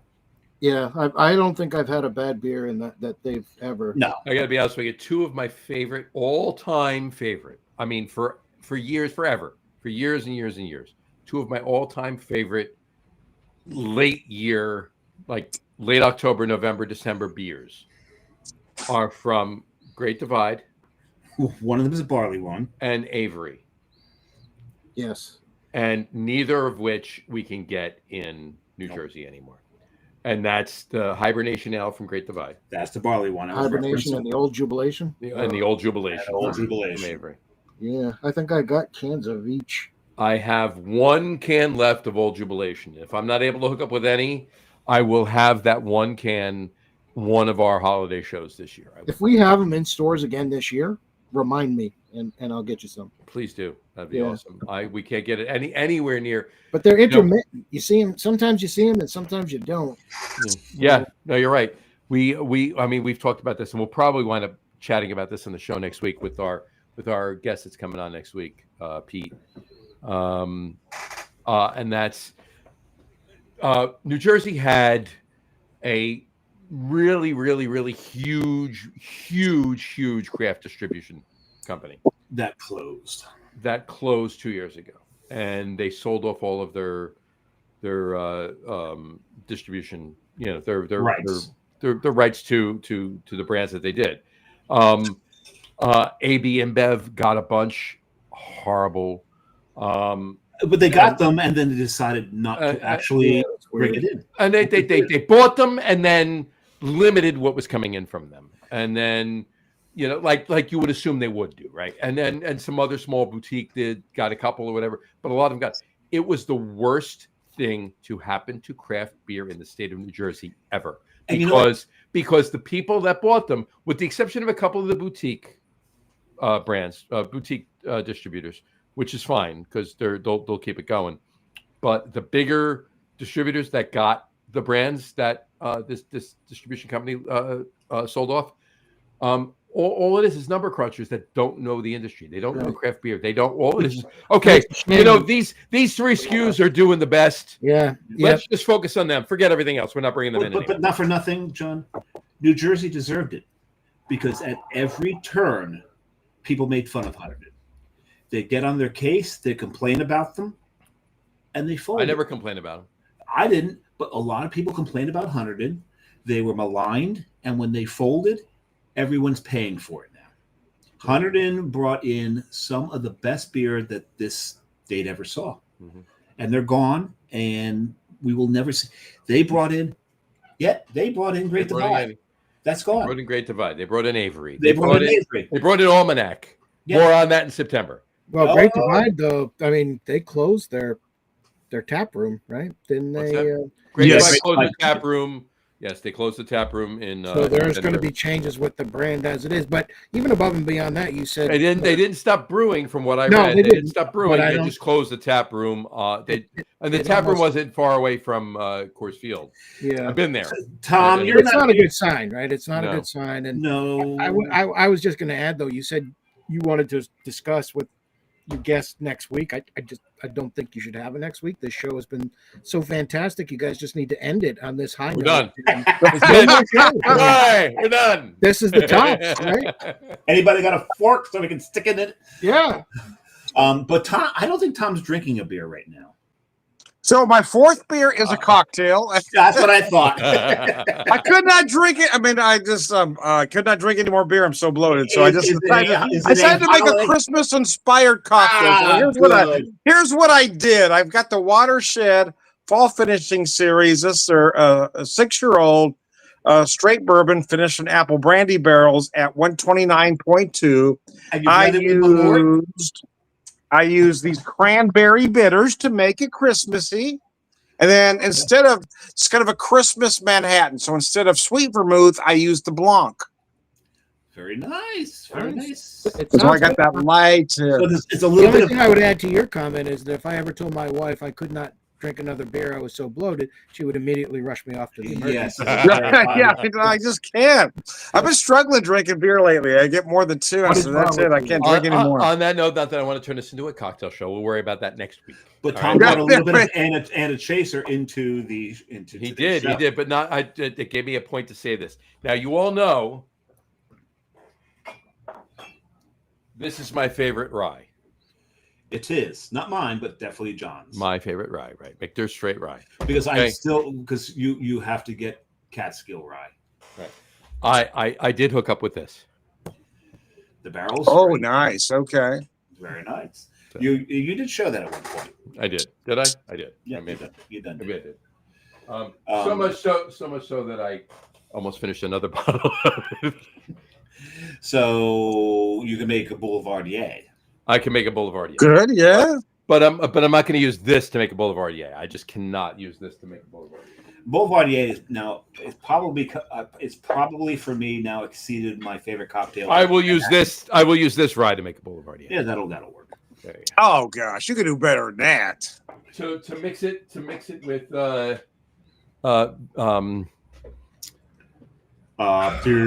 sweet vermouth and Campari. Thank you. To mix it with sweet vermouth and Campari. I'm not putting my Michter's through that. So I tell you one thing. I do love me a good Negroni, but I do really now more enjoy because Negroni for me is a little sweet for me. And the Campari, very sweet for me. Yes, and the Campari adds that sweetness. Yeah, I'm just not a fan of Campari. Yeah, exactly. So to get that bitterness for me is I actually now when I make my Negronis, I really seriously, honestly, I swap the Campari out for Malort. Oh no way! I do, and it's I find it okay. That would be this. I know what that shit is. I find it. Tom, try it. Trust me. Try it. It is the reason I was that was my drink. I was gonna do a Malort Negroni for you, but you mentioned it. You still got to do it. Damn it! You're still fucking doing it. By the way, John, this is for John and John only. Okay. No one else listen. No one. Everybody. Cover your ears. Cover your ears. Okay. All three of you listening. What I did. This is what I did on the 4th of July. Hold on. Dance it. Yes. Crush it like Quint. I crushed it like Quint. There you go. Why was nobody else able to listen to that? Well, I mean, neither of you are from there. I'm adopted. All right, fine. I think I know enough about the state that I claim to be adopted. Yeah, you are an honorary. You're an honorary. I mean, they've kicked me out since I moved to Georgia, but you may have you went southern. You may have a better claim to it than I do. Of the 4 of us, you've been up there the most recent. Yeah. There you go. and I actually had around 4th of July, I had a couple of mugs of Narragansett on tap at Toctomac, which was it's just great to get it down here in Georgia. I picked this up just specifically. I picked it up for the 4th of July and for Shark Week. This is Shark Week. We're in, right? 50th anniversary of Jaws. Yep. Yeah. But I kept this for this show because you were coming on. Oh, I love that. That's awesome. Now I was at the brewery when I was up in Rhode Island, and they have the inflatable sharks that they hang at the top of the bar. And I guess, do you guys sell those? I'm like, no, we don't sell them anymore. No. I will give you $50 for that thing. They're like, they're not for sale. No. Oh. Oh, that was fantastic. Well, I will tell you that being from California, I have the unique perspective of being hated no matter where I live. This is true. No matter where you go, they hate people from California. Yeah, but you know what? I mean, of the three, I mean, I've been Yes, to California. try but being of the from three- New, of the try three of being us- from New Jersey. Yeah. Well, you got Springsteen and Bon Jovi. Well, I mean, John. You got the Red Hot John- Chili Peppers. John is pseudo from New Jersey. His father lived in Maple Shade. So. Yeah. He was born in Philly, across the street from the Ortley Brewery, so There you go. kind of PA connection there. But There you go. I'm also, when I first moved down here, I wasn't quite sure what to make of what was going on. Of course, my wife is she's a Georgia girl, and She's a peach. She's a she's peach. a Georgia peach, and we went up to Not a Rockford peach. no, She's a Georgia peach. straight Georgia It's a peach. whole and we went different kind of peach. We went to her Is she, sister's house. is she and clingy? No, never mind. yes, she's very syrupy too. So, but There you go. That's just sweet. She's sweet, John. she's very sweet. But we went to. I mean, this was like I had only been down here a couple of months, and we went to her sister's house, and her brother-in-law was such a great guy. His name was Bob. He was really cool. But her sister comes running out of their kitchen, and she's like, "Oh my God, there's a snake in the house! There's a huge snake in the house!" And there was. And so Bob goes and grabs his shotgun, and Of course. Of the course. thing slithered behind the dryer in the accessory room. So he's like, "Pull that out." So I'm pulling the top of it out. He stands on the washer, pulls the shotgun down, and blows the shit out of the thing. And all I could think of was, if this is what they do to snakes, what the hell do they do to Yankees? I'm getting the hell out of here. That's fucking funny. True story, though. That's a true story. But That's amazing. I love it. Oh, it's great. You can't beat that. You can't beat that. That's funny. Oh, geez. All right. You can't beat that with a snake. You can't beat that with a snake. No, All right. That's not how that Or a even shotgun. goes. Or you can't beat that with a shotgun ever. All right. All right. A couple of Christmas things. Christmas in July, if you will, things. We talk about Crazy Eddie? His prices are insane. until he goes to jail. Exactly. Oh, good Lord. My mom actually used to do his plants. Really? I'm not kidding. She That's did good. Crazy Eddie's plants. He lived in That's Deal. funny. He lived in Deal, New Jersey. I can't say as I'm shocked that Crazy Eddie lived in Deal. All right. Well, yeah, why? Because Deal's full of Armenian Jews, and Crazy Eddie was an Armenian Jew. So yes. Well, I mean, it had more to do with this, but yeah, I got you're saying. So. Yeah, but yeah. So, but your mom did his plants. Yes, she was the horticulturalist. Horticulturalist. The T is very important there. Horticulturalist. Okay. Horticulturalist. Horticulturalist. Yeah, and last year on this show was Overpronunciation Day, which is tomorrow now. Which is now Right. tomorrow. Right. So make sure that Oh, so we need to do a show tomorrow then. Horticulturalist. Horticulturalist. Yes, let's do a show tomorrow just so we can Actually, do you should probably roll the R's. Horticulturalist. Horticulturalist. There you go. So, fantastic. anyway, you were saying But- about Crazy Eddie. No, I wasn't saying anything about Crazy Eddie. You said something. that. Nobody about cares anymore. There you go. Oh, you're you're- thinking about those old commercials too in the New York area with the all the bait and switch. No, it's yeah, of course. Well, it was Petland Discounts. Oh yeah. Ocean Avenue and Avenue U in Brooklyn.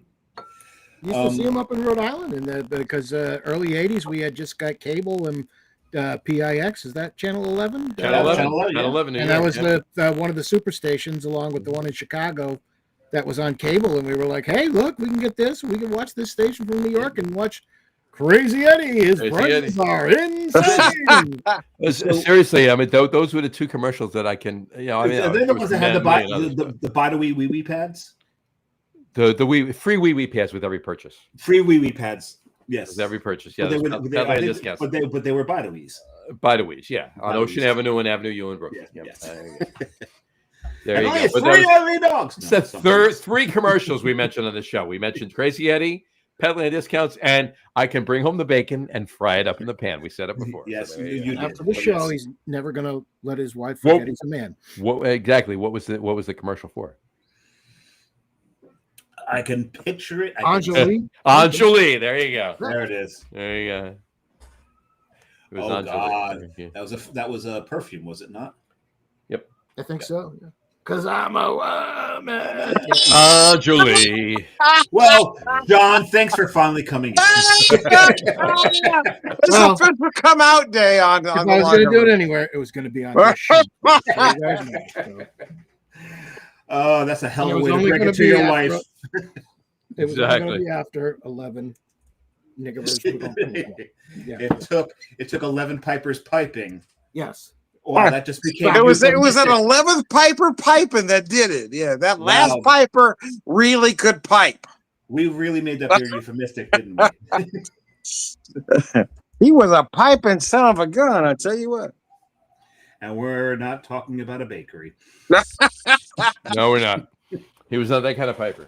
Not at all. And all right. that gets back to Ratcatcher Day. Anyway, Back to Ratcatcher Day. but I Exactly. digress. Because the Pied So, Piper. Yeah, we got we have a top three for tonight. Oh, we do. We do. We do. But before we get to it, look, every year we talk about similar things, right? I mean, this is the third or the fourth Yes. annual. Every year we talk about beer. Well, of course, right. But I just mean as far as Christmas goes. So, Oh yeah, yeah. I do enjoy Christmas in July. All right. I don't enjoy it as much as some other people do, and I'm not even referring to John drinking more Christmas ales than I do. I'm talking about some other people that literally like. Oh, Jess doesn't have the village up. No. Okay. It's not just like certain people like literally spend the entire month because Hallmark and a couple other channels they show Christmas movies all July long, which is cool. But which is which is back to Jess. Okay, yeah. No, she doesn't watch that. She doesn't watch Hallmark. No, she doesn't watch Hallmark. She watch a couple of shows during Christmas, but not in July. She doesn't. She's at the beach way too much to worry about what's on Hallmark. Trying to see if Danny DeVito will come back. Of course, Yeah, of course. But in any event, whatchamacallit, we there are certain things that we all do during the holidays. I'm curious to know if there are any holiday traditions, during the holidays, late October through early January, holiday traditions that you guys do. Well, you put creep right in there, didn't you? Late October. Of course I did. Well, Okay. all right. You want to say November, December? That's fine. I'm just saying. No, I gave it a week on either side. You did a month on either side. No, late October for early January. I said so. I gave it a week on either side. So To me, the holidays are. forget it. November, December. Year's. It's fine. November, December. It's fine. If there's anything that you do then that you do maybe infrequently, but on occasion do during Christmas and July, or is it just beer? Is it just the occasional movie? Whatever. What is it? I fart a lot. You do that all year long. I mean, Oh, come on. yeah. I'm just saying. There's no difference in July, November. But he does it to the theme of 12 Days of Christmas. Well, there you go. That's That's talent, my friend. The That's whole talent. song. That's how gassy I get. That is talent, my friend. That is talent. No, We've been else? watching Christmas movies all month. I know, I started we're with making Die it- Hard, it's- and then we work on down. Absolutely. Well, is it movies? Is it music? Is it Is it no, I don't do food? music. I is it guess. food? Do you make any meals that you would make around holidays during Christmas and July, or is it? Let's start with Tom. Tom's. How about it? What are you saying? No, it's just movies. I don't know. Thinking about what you just said. No, I'm not making a big ass turkey when it's 100 degrees here in Missouri. No. What else? I never make a turkey. I'm not opening presents. Gosh, no. I'm just watching movies. What about you, Brew Guru? Oh, I am making cocktails, I guess. You are, but we kind of forced your hand on that one. None of us are making coquitos. I guarantee you, if I went to the room next door and said make coquitos, She'd make. she's part Cuban. Yeah. Brew Guru? Yeah, so I, of course, the beers is the big thing. Yes. Well, yeah. Follow That's- on Facebook and you will see. You're kind of known. And I will do that. And then I do like to watch March of the Wooden Soldiers for a Christmas in July movie. I do watch a lot of the movies, yeah. Because that's pretty much the only one. Most of the other movies that I like around Christmas time, like Wonderful Life and Christmas Carol, I don't really do those in July so much. But and then the other thing is I do listen to Christmas music, and it's usually like right around the 25th of July, which is the 3 days from now. Just Friday. Closest, whatever is the closest day to that I happen to have a beer, I'll listen to Christmas music. But when I'm out on the if I'm out in the park walking or whatever, or in my younger days running, I would listen to some like good. That's what happened to your hair. You ran right out of it. I ran right out of it. It's still floating in the park somewhere. It's out there somewhere. It's above the center. Out there somewhere. It's actually easy to go now because of the shade from it. So it's and you're more aerodynamic. But yeah, I am. I'm smoother. So you would think I'd be able to run faster. But that sunburn's a bitch, isn't it? It is. It's tough. Because even that little bald spot I got right there, that when that part gets sunburnt, that hurts the most. Well, you would be surprised, but on some days, the sun is shining right off the top of my head back into the sky, and the sun is like, "Knock it off, asshole!" The sun gets sunburned from John's head. Gets sunburned. And Just depending put a on little turtle wax on it, yeah. depending on the angle, he's burning the people in the shade. Exactly. Out in the park, I like to have a good tempo for you're walking or doing that. So I'll listen to Wolfgang Petri's Christmas album. You're gonna say Puck. I thought you were gonna say Puck. I was No. I did too. I really did. I did too. And the weird part is, at our age, none of us thought Wolfgang Jack. Wolfman Jack. Wolfman Jack. That's why we didn't think of it, because I'm so wrong. Wolfman Jack. Wolfgang Mozart. We didn't think that. We didn't think that either. That's another one. You need to listen to the Guess Who song. Well, nobody knows his name is Wolfgang. They're just Amadeus, right? Yeah. So. I will add that to the playlist. The Guess Who Clap for the Wolfman. You need to play that tune. Or Wolfgang Van Halen. We could listen to him. I wouldn't listen to that, but. So you, John, you asked the question, so obviously you go last, so I'll go next. I've got one big tradition for Christmas in July. Mm-hmm. You're sadly experiencing it. Oh, yes. Yeah, we all should have said that. Ed. Wearing your Griswold's Cree Farm shirt? That's what no. Drinking holiday beers with good friends in the middle of July. Going to work Wednesday with a hangover. Yeah. And emptying maybe some stuff that's a little out of date from the beer fridge. Never Christmas. Yeah, that's what I've been. Yeah, Christmas sales are never out of date. I was just gonna say this one's, like I told you, this is getting a little long in the tooth. Long in the tooth. Long in the tooth. What year is that? What year did you say it was? This is 2 years old. So 23. It held up damn nice though. The last time I drank it, it was still friggin' solid. Like I said, it's still pretty damn good. It's just gone a little carob on it, which means if I save one for the holiday show, it'll probably be straight up licorice.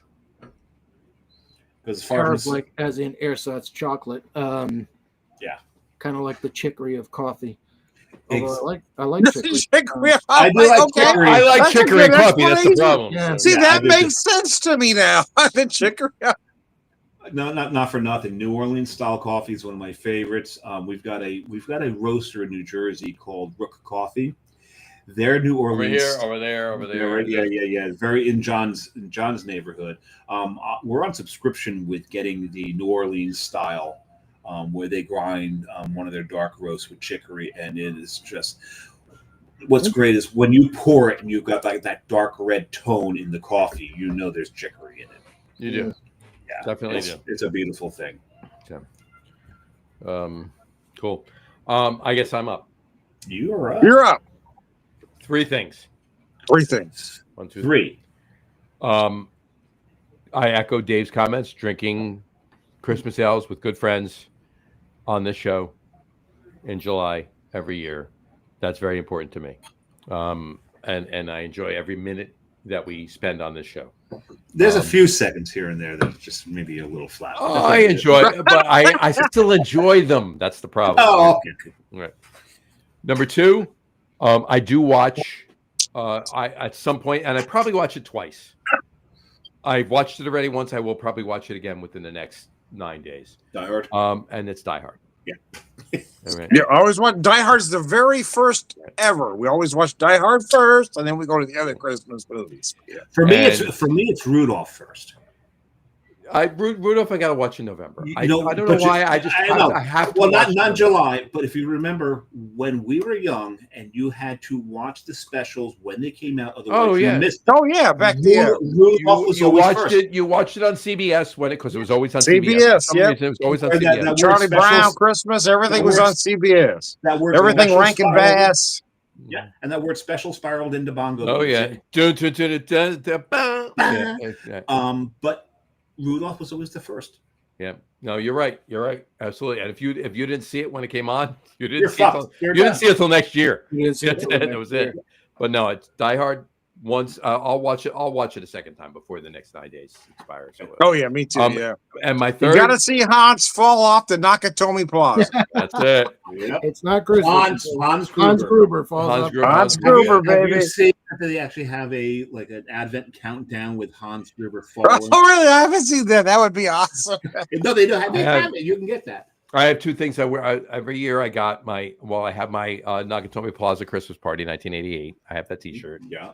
And I also have one of the decorations we put up on our Christmas tree, not in July, obviously, Is the one him in the thing? is Bruce Willis crawling through the air vent with the lighter. John. His name was John as well. John McClane. Yeah. John McClane. Yeah, John McClane. That's the best part of the movie. Is most of the movie is McClane talking to himself. There is no other dialogue. He's talking to himself. Come out to the the whole time. coast. Have a good time. Have some laughs. That's what cracks me up the most. Most of the movie is just him talking to himself about the bullshit. And I think if that was happening to me, that's exactly what I'd be doing. I said, "What the fuck am I here?" This One of my favorite characters in that whole movie is the limo driver. Oh yeah, he's great. Yeah. If this is your idea of Christmas, I got to be here for New Year's. Yes. He's awesome. That's funny. So my third is I eat snickerdoodles. Snickerdoodles. Snickerdoodles. Those are good. my Last third. time I made snickerdoodles, I overestimated the expansion rate of a snickerdoodle. And rather than having 12 snickerdoodles, I had one massive snickerdoodle. That's not bad though. It's not a bad thing. Break it apart, cut it up, whatever you got to do. Well, all I gotta say is that did your wife love that one massive snickerdoodle, or would you rather have 12? Did you like the one massive snicker, or would you rather have 12 little snickerdoodles? Well, the whole thing about it is like I was gonna make snickerdoodles for all of us, but I only made one snickerdoodle, so you're fucked. Exactly. This My one wife makes the is best snickerdoodles mine. known to man. I'm telling you, my wife. Nobody makes a better snickerdoodle than my wife. Oh my god, it's amazing. okay, you okay? Prove it. Yeah, you got to send us Yeah, snickerdoodles. send us some snickerdoodles. No, Send it to John. Send it to Dave. Send it to me. That was the I'm most gonna honest die thing. on that hill. I don't think you guys deserve my snickerdoodles. You know Well, what? I will that- say no. you need to send one to Hans Gruber so he can eat one while he's falling.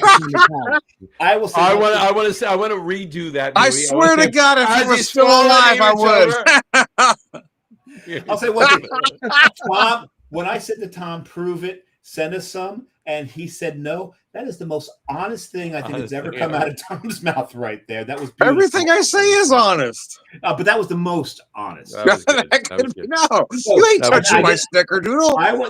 I don't share. There's certain things a man should never share, and a You're not- snickerdoodle is one of You're them. not touching my snickerdoodle. Never share He your doesn't even let snickerdoodle. his wife. That's all touch I'm his saying. snickerdoodle. Unless you can share your wife if it's a Coldplay concert.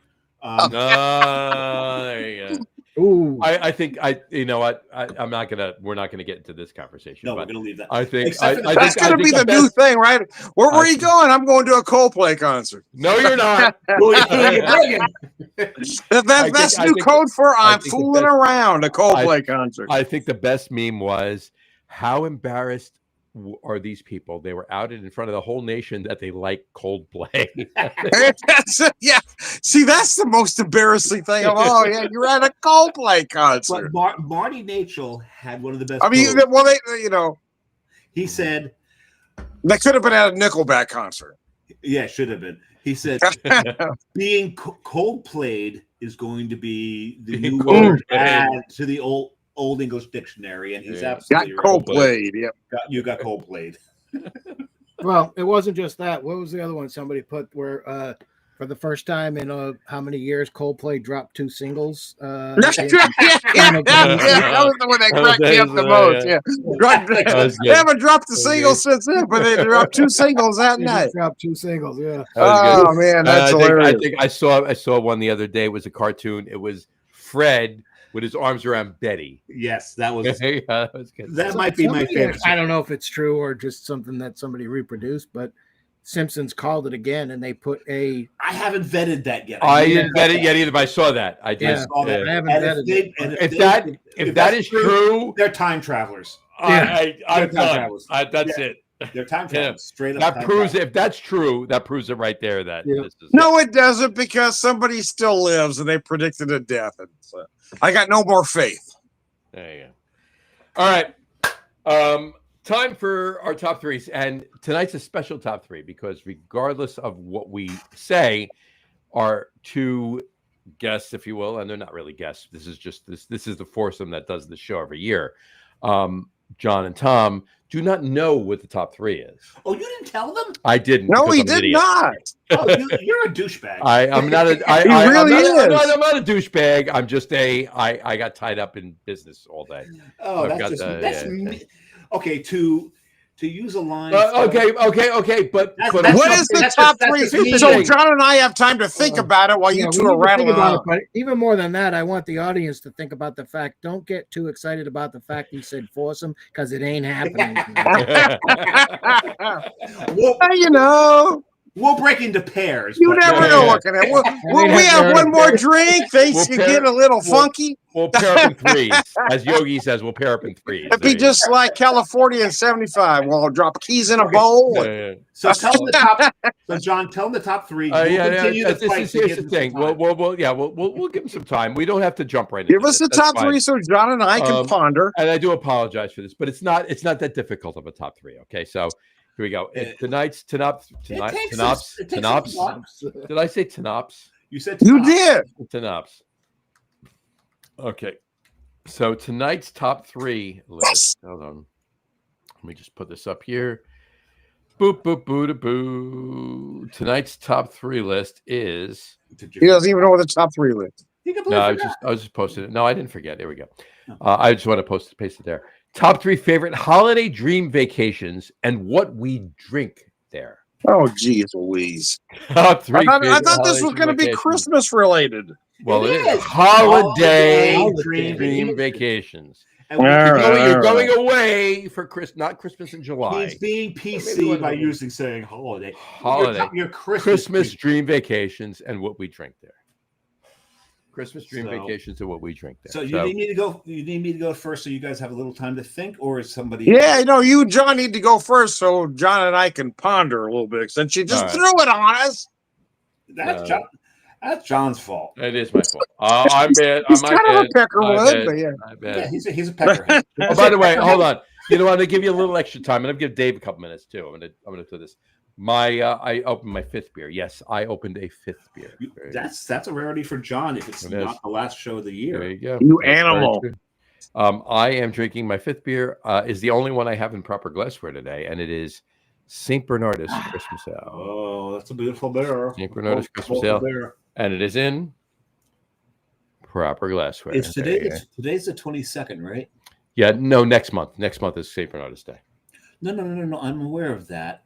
And on the 23rd of next month, I shall be at Bar Bernard. Okay, there. Yeah, there you go. I was waiting for that. There you go. Yes, he's going to be in Belgium next month. That's what it is. On the 20th, nice. On 20th, I leave for Belgium, and there's going to be many John giving you the finger moments on this trip. Many. At least 5 that I know of. Probably more. It's probably more. Most likely more. And he's probably gonna throw one in just for good measure.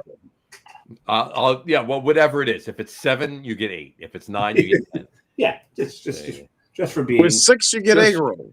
Just for being in Belgium. Did you say I get an egg roll, Tom? Just for getting with Rick 6, roll. you get egg Never roll. gonna give you up. With 6, you get egg roll. A Doris Day, and never mind. Okay. All right. Tom, you ready yet? No, you just told me the fucking challenge 2 minutes ago. I That's got fair. one.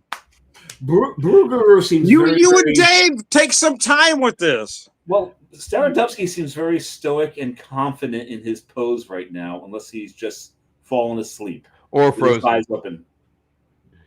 No, he's blinking, so he's. No, he's I still would. I would Are you, go. are you ready to go? Yeah, I think I would go to there. I'd London. go for it.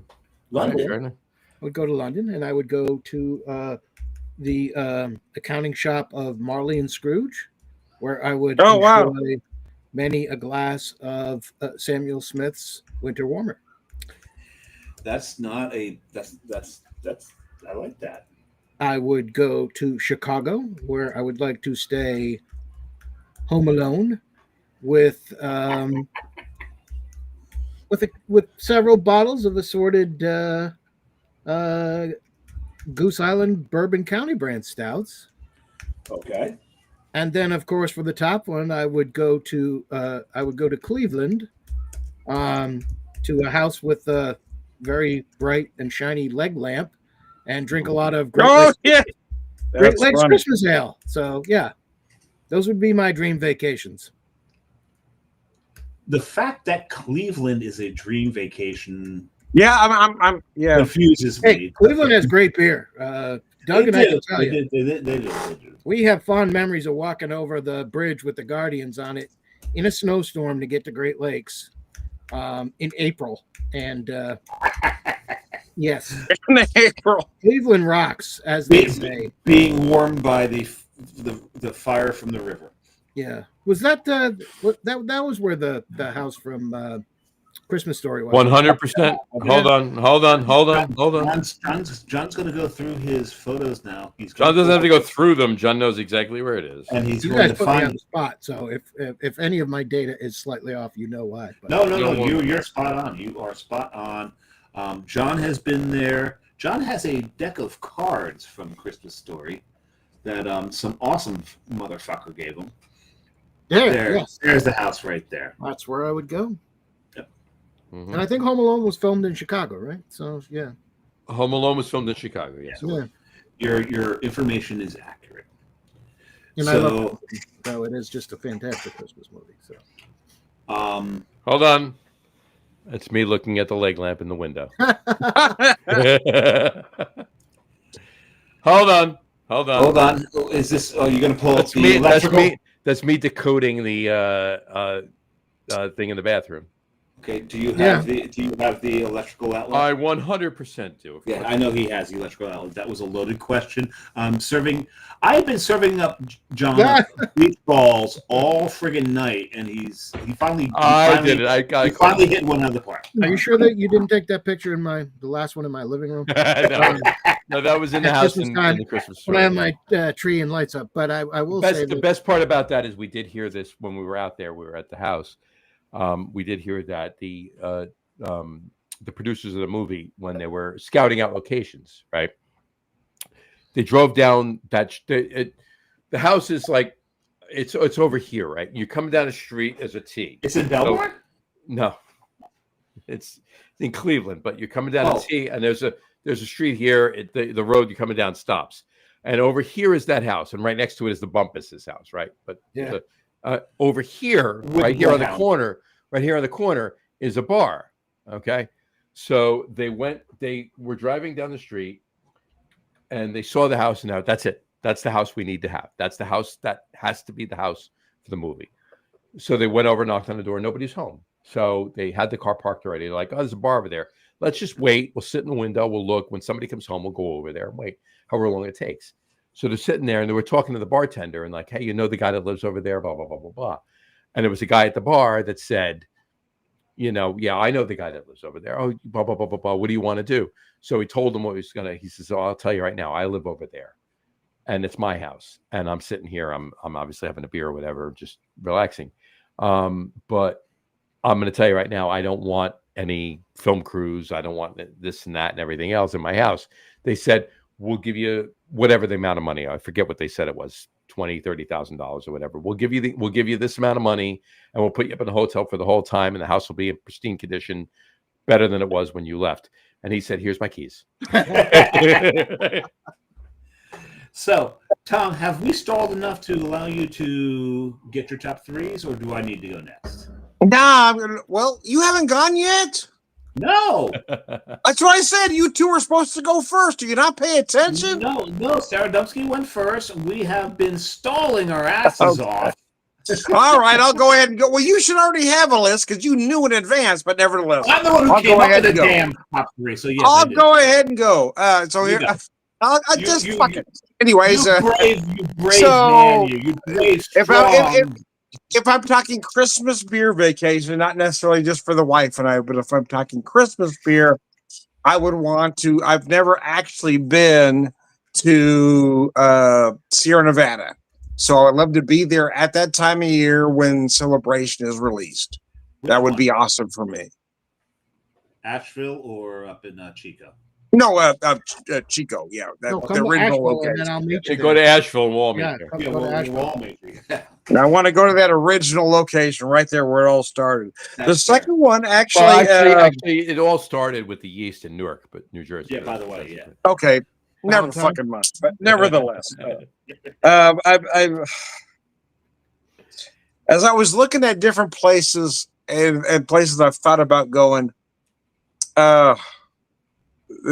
this one's probably going to throw y'all off a little bit, but as we were heading home from vacation last year, we happened to pass a place called Santa Claus, Indiana.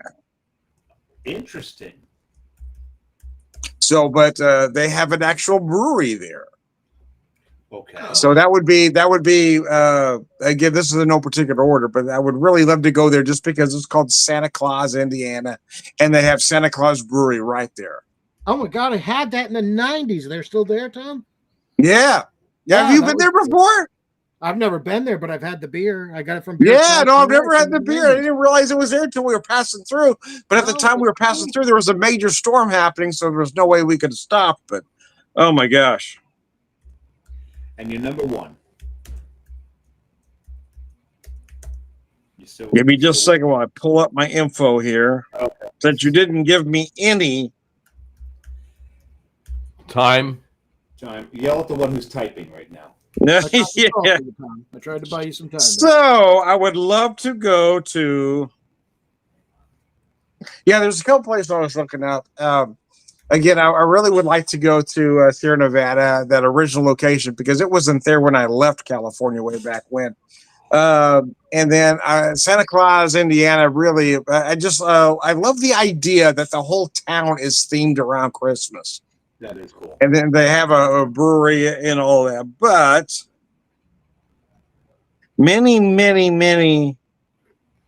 years ago, when I was working for the retail evil empire, I was transferred to Trinidad, Colorado, to clean up a store that was just in god awful shape. And if you ever been to Trinidad, Colorado, it's like, picture the worst city in the country and then multiply it by whatever the worst thoughts are in your head. I mean, the place was absolutely horrible. It was 40% unemployment at the time, and you wonder, why is that? So we opened this big old, or they opened that big old Walmart store. Oh, I said the name, damn. They opened that big old ass store, and you couldn't get people to work because they couldn't make enough money. Yeah, okay. To work. Right? They were better off not working than working. You could not get people to work. I'll work, but I have to have this amount of money, and I can only work Monday through Friday, and I can only work 8 to 5. Anyways, Trinidad, Colorado was like the armpit of the world. It is the worst place you could ever think of. Was it a situation where the state's unemployment insurance was better than what anybody could pay them? Yeah, that's what I'm talking about. Okay, because I actually ran across that in Rhode Island, actually. Yeah. I mean, that's how it was in Trinidad. But anyway, so I actually anytime tried that too. I told my boss one time that I was no longer going to work on Saturdays or Sundays, and my boss was like, "Okay, well, maybe you wouldn't mind not working on Monday, Tuesday, Wednesday, Thursday, Friday either." you can have the other days off too. Yeah. Feel free. So, where is this leading to as far as your? So yeah, I did have a goal there. Santa's workshop in the North Pole. Santa's workshop in the North Pole, right around the Pikes Peak area. Okay. So Trinidad, Colorado was not your number one. Santa's workshop in the North Pole. Yes, but the reason I found this place originally was because nobody would go. You would never go to Trinidad on purpose. It is the worst place on fucking earth. I swear to God. Have you ever been to Times Square? No, I haven't. I will. Okay, you can't make that claim until you've been to Times Square. But I'm guessing some of the people at Times Square actually want to work for a living. But yeah, how they do? What are you drinking at? What are you drinking at Santa's workshop? Have you ever seen the midget Hulk? No, but I would like to. That's Times Square. And making cowboys time. Yeah. What are you drinking at Santa's workshop in the North Pole? Hang on just a second. I had my list up here, but I lost it. And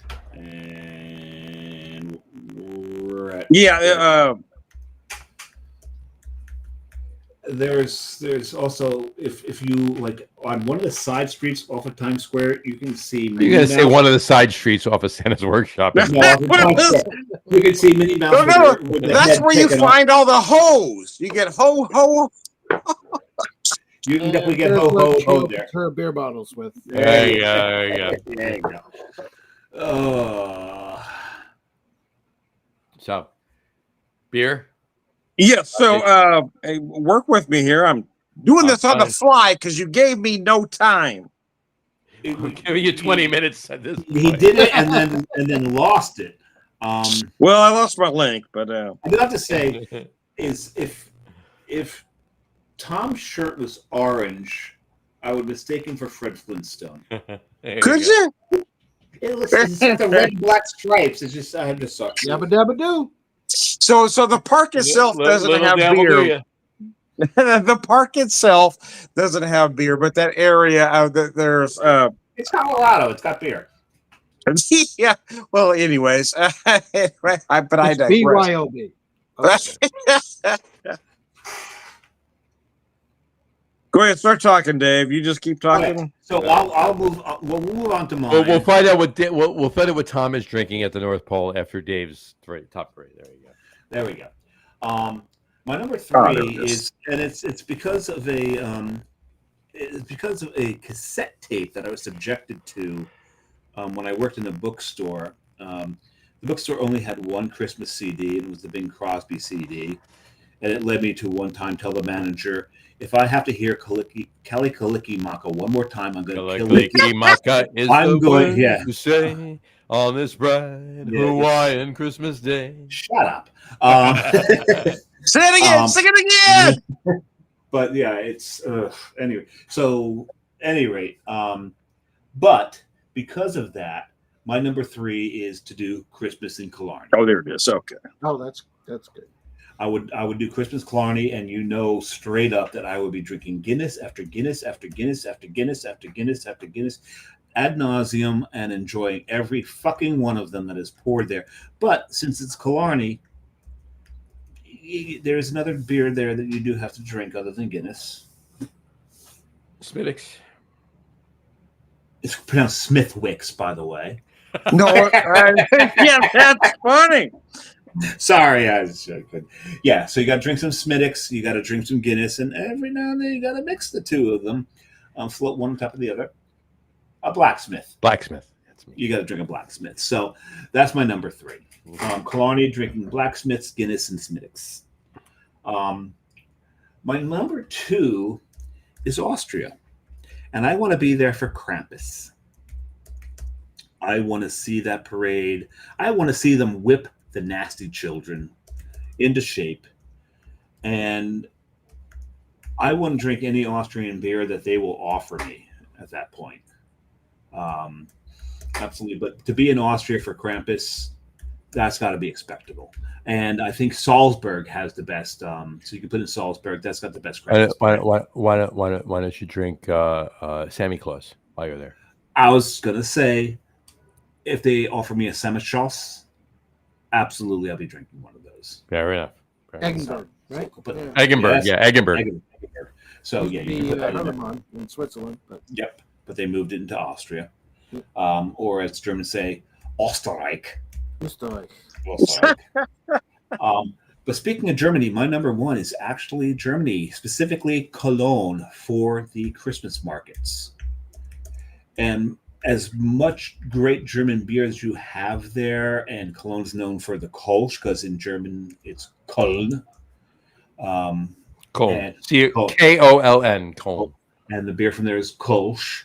But Kolsch is a little too light to be drinking in the cold. So I apologize for your beer aficionados, but I will be wandering the Christmas market drinking Glühwein. And Glühwein is just German for mulled wine. And that's what you do when you go to Europe, be it Belgium, be it Amps, be it Netherlands, be it Germany, be it Czech Republic, whatever. They all have their version of mulled wine, Glühwein, whatever. And the first thing you do is you grab your mug of Glühwein and you wander around the market. And when you run out, you grab another one. And John, you've refilled your glass. Is that still 11 Pipers piping? Yes. That's a big bottle. He had a 750. That's a big motherfucking bottle. It is. Put it back up. I'm Put it gonna back keep up it again. going, this glass. 11%. So yeah. I just wanted to see how all in you were. I am all in. Glühwein, by the way, is glow wine, right? The Glühwein. Glühwein, yes, absolutely the same thing. And you will definitely glow if you've had a yes, you That, yeah. and you have a couple glasses of that, and you're gonna buy some stuff that you're gonna get home the next day and go, "What the fuck? Yes. What and that's the point. That is Ach du lieber, was habe ich getan? Ach du lieber. Was kauf nicht? Mach schnell uns Beidhund. Your dog is fast? What? Your dog is. Keep it going. Let's get going. Come on, move it. Schnell. John? I will tell you this. One of them has already been, two of them have already been mentioned, but it's only 1.5 because the beer is different. So here we go. Cleveland's one of them, right? We'll see. There we go. So my number 3 is not been mentioned. My number 3 is Newport, Rhode Island. Really? Newport, Rhode Island. You want to drink with it? You want to drink with the snobs of Newport? I don't want to drink with the snobs. I want to drink. I want to drink with my family. But the houses. If you've ever been to Newport, and obviously 3 of the 4 of us have been to Newport. Yes. The mansions along the. The Narragansett and but not even the walk, but all along the, out to the to the sound and the ocean and everything else. Those mansions when they decorate them for Christmas and everything else. It's astonishing. Yes, it's astonishing. It I want to be there, and I want to be drinking. And as much as I love Sierra Nevada Celebration, I want to be drinking Sam Adams Old Fezziwig. I want to be sitting there. I want to be enjoying all of that. What's going on right there with all of the decorations and the Christmas in that area or whatever. And which is an excellent choice. Fezziwig is. I didn't say it when you were drinking one earlier, but Fezziwig is this. I have so many great memories about it. It's beautiful. But would you be drinking in the oldest tavern in the country? I'll get there. You'll get to White Horse. I'll get there. But I'm gonna spend some time where everything's for what I'm telling you here. Okay, that's my number 3. My number 2, I'm going over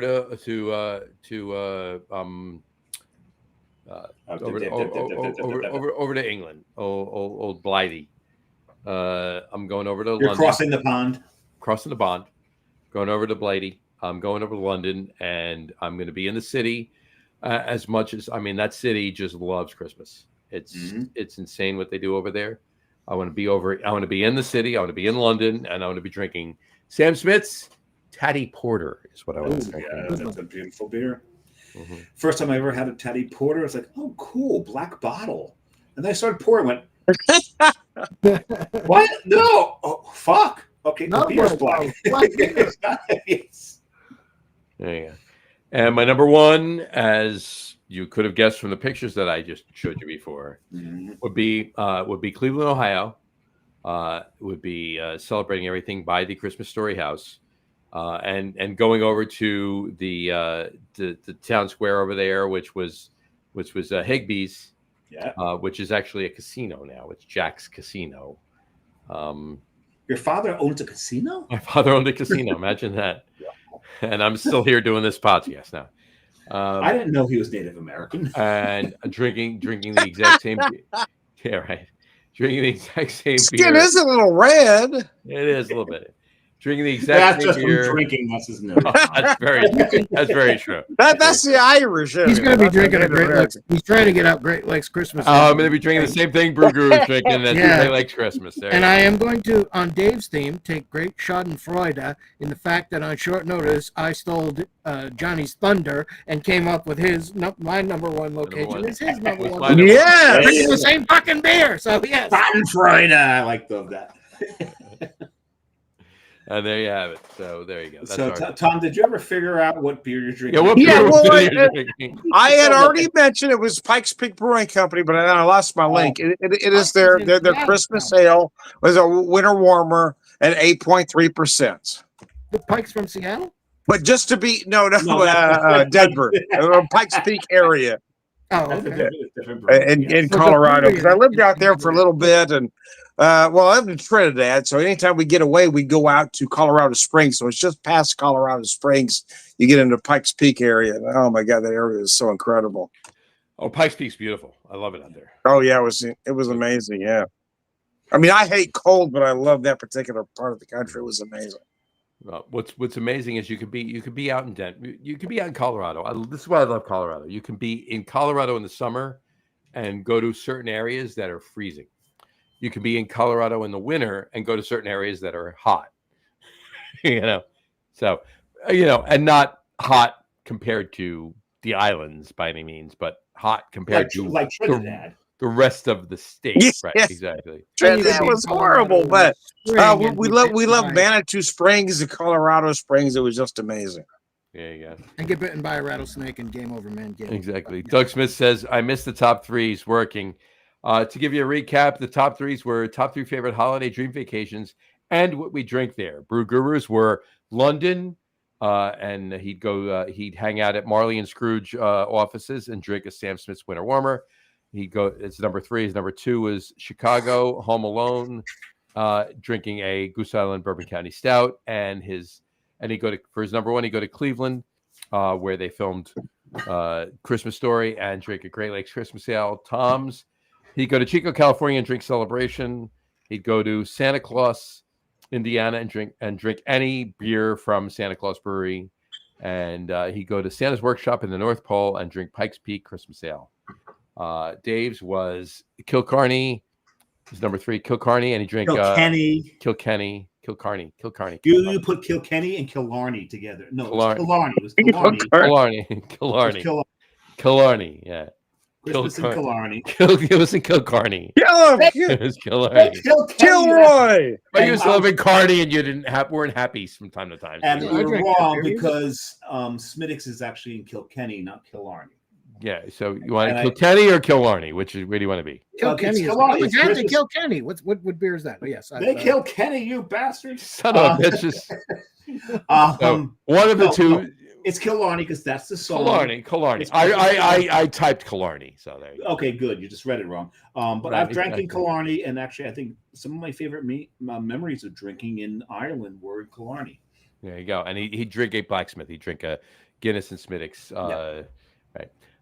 His number two would be he'd go to Austria and for Krampus and drink a Santa Claus, and he'd go to Cologne for the Christmas markets and drink a mulled wine. I would go to Newport, Rhode Island for the Christmas decorations for all the houses right there on the ocean, and drink a Sam Adams Old Fezziwig.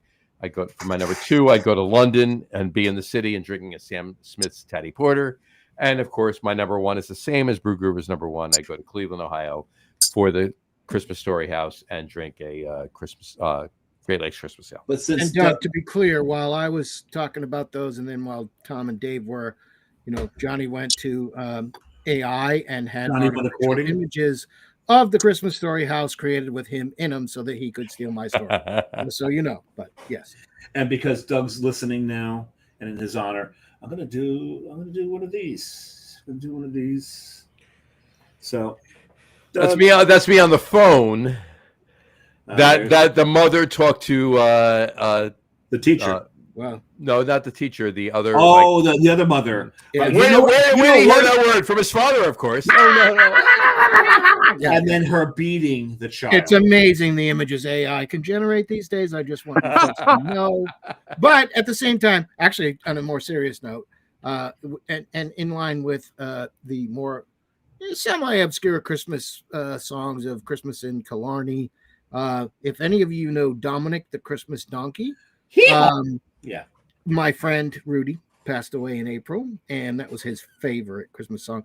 Rudy and I were friends for a long time. To Rudy, that is my favorite Christmas song. Yeah, he loved that. Knows it. That is my favorite Christmas song. I will shoot to Rudy. I will think of Rudy while I'm singing that song 90 times this Christmas. I will shoot down my Malort for Rudy. Thanks. Tom. Jingity jing, it's Dominic the donkey. Jingity jing. So there it is. The Italian Christmas donkey. La la la la. So Tom, are you finishing? Shut up. Are you finishing, Tom? Are you finishing your BLT there? Hey, you want more? What? Are you finishing your BLT? What else are you eating there? To Rudy. It's a cookie. It's a monster cookie. It's a snickerdoodle. It's a snickerdoodle. No, it's a monster cookie. All right. You baked monsters into what's? Have you never had a monster cookie? Explain monster cookie to us. No. Doug said to Rudy, and he also said, "Good choices, nice, good choices." Bruguru and Tom remembers I lived in London. There you go. Yes. What's in a monster cookie there, Tom? Everything. Monster cookie is the everything cookie. It has oatmeal, peanut butter, chocolate chips. Everything's in that sucker. Everything you can make in. Oh, so it's a kitchen sink cookie. It's the kitchen sink cookie. Yes, it's the kitchen sink cookie. Got it. And Jess makes those every year, and they're fantastic. Oh my God, it's amazing. Yeah. So your wife made you some cookies. Yes, she said she's the baker. Okay. So we've established this. Tom's the cook. She's the baker. I do the meals. She does the good stuff. Yeah, she does all the sweets. Yeah. Okay, got it. There you go. All right. Cool. All right. This has been an amazing show. It's been a lot of fun. It's always fun every year we do this show. Especially with these two idiots on. Well, last year I had to. By the way, when he says two idiots, he means me and him. That's what he means me and Tom. I mean him and Tom. No. He means me and him. We embrace the title. I mean them, and the both of them know damn well I mean it with love. Yeah. He does. They know it. There's a lot of love in this room. Mm-hmm. He actually exists. He's a real person. Not sure about Johnny or Tom yet. Never met them in person. They could be AI too. I don't know yet. So. I have, but I've met a friend of yours. So a friend of yours saw me in person. Well, he might be AI. Hey, would AI be as passionate about football as you are, John? I mean, probably not. To your point, yeah. I mean, Dave could be. He still could be AI, but if he was at Taco Mac, he was damn fucking good. And the thing is, I met Bruguru in his natural habitat. Yes, he did. Oh man, with my designated driver too. So with his son and grandson. Yes. Wow. Was the designated driver at 12? Yes. Well, yeah. When I met Doug, I had my designated driver. Yeah. I'm waiting. I don't want to say patiently. I'm waiting feverishly on that note. That Grandpa is coming. Yeah, like that. Oh yeah. Oh really? Oh nice. That's because he's got a couple married one. Well, one married one, and married one. The other one's getting married in 6 weeks. So. Really? Oh nice. Being a grandparent is the best. Yes. It's interesting is I think on this show of all the people on this show, Staradumsky might be the only one who's met one of my kids. I don't think even Jersey Johnny's met one of my kids. Really? I've never met one. He has not. Really? In all the years I've known you, I've never met one of your kids. Yes. Are you serious? Wow. You know what that means to me? He must not like you very much. No, I don't. I don't trust him. Either that or his kids like his kids really I don't trust him around children. I don't trust that bastard. He ain't meeting my wife and kids. No. So Bruguru met Matthew. That's funny. He was cool too. Oh, he's Good the kid. one I told you. He's the one who texted me. Hey, Ozzy passed. And he's drank Malort. We were in John's in Staradumsky's backyard. We were actually in Athens, Georgia. We were at one of the college bars, and these are one of the bars that's probably used to not actually carding people that look kind of close. And they actually had this. This is the first time I had this. I ordered this afterwards. The barrel age. The barrel age. Oh, wow. And he had heard about Malort. He had heard me talk about Malort and how awful it is. He goes, I want to try it. I'm like, well, let's see if we can. So I started talking to the bartender about it. I forgot to put these on the beginning of the show. Oh, you never did the Weekend at Bernie's, did you?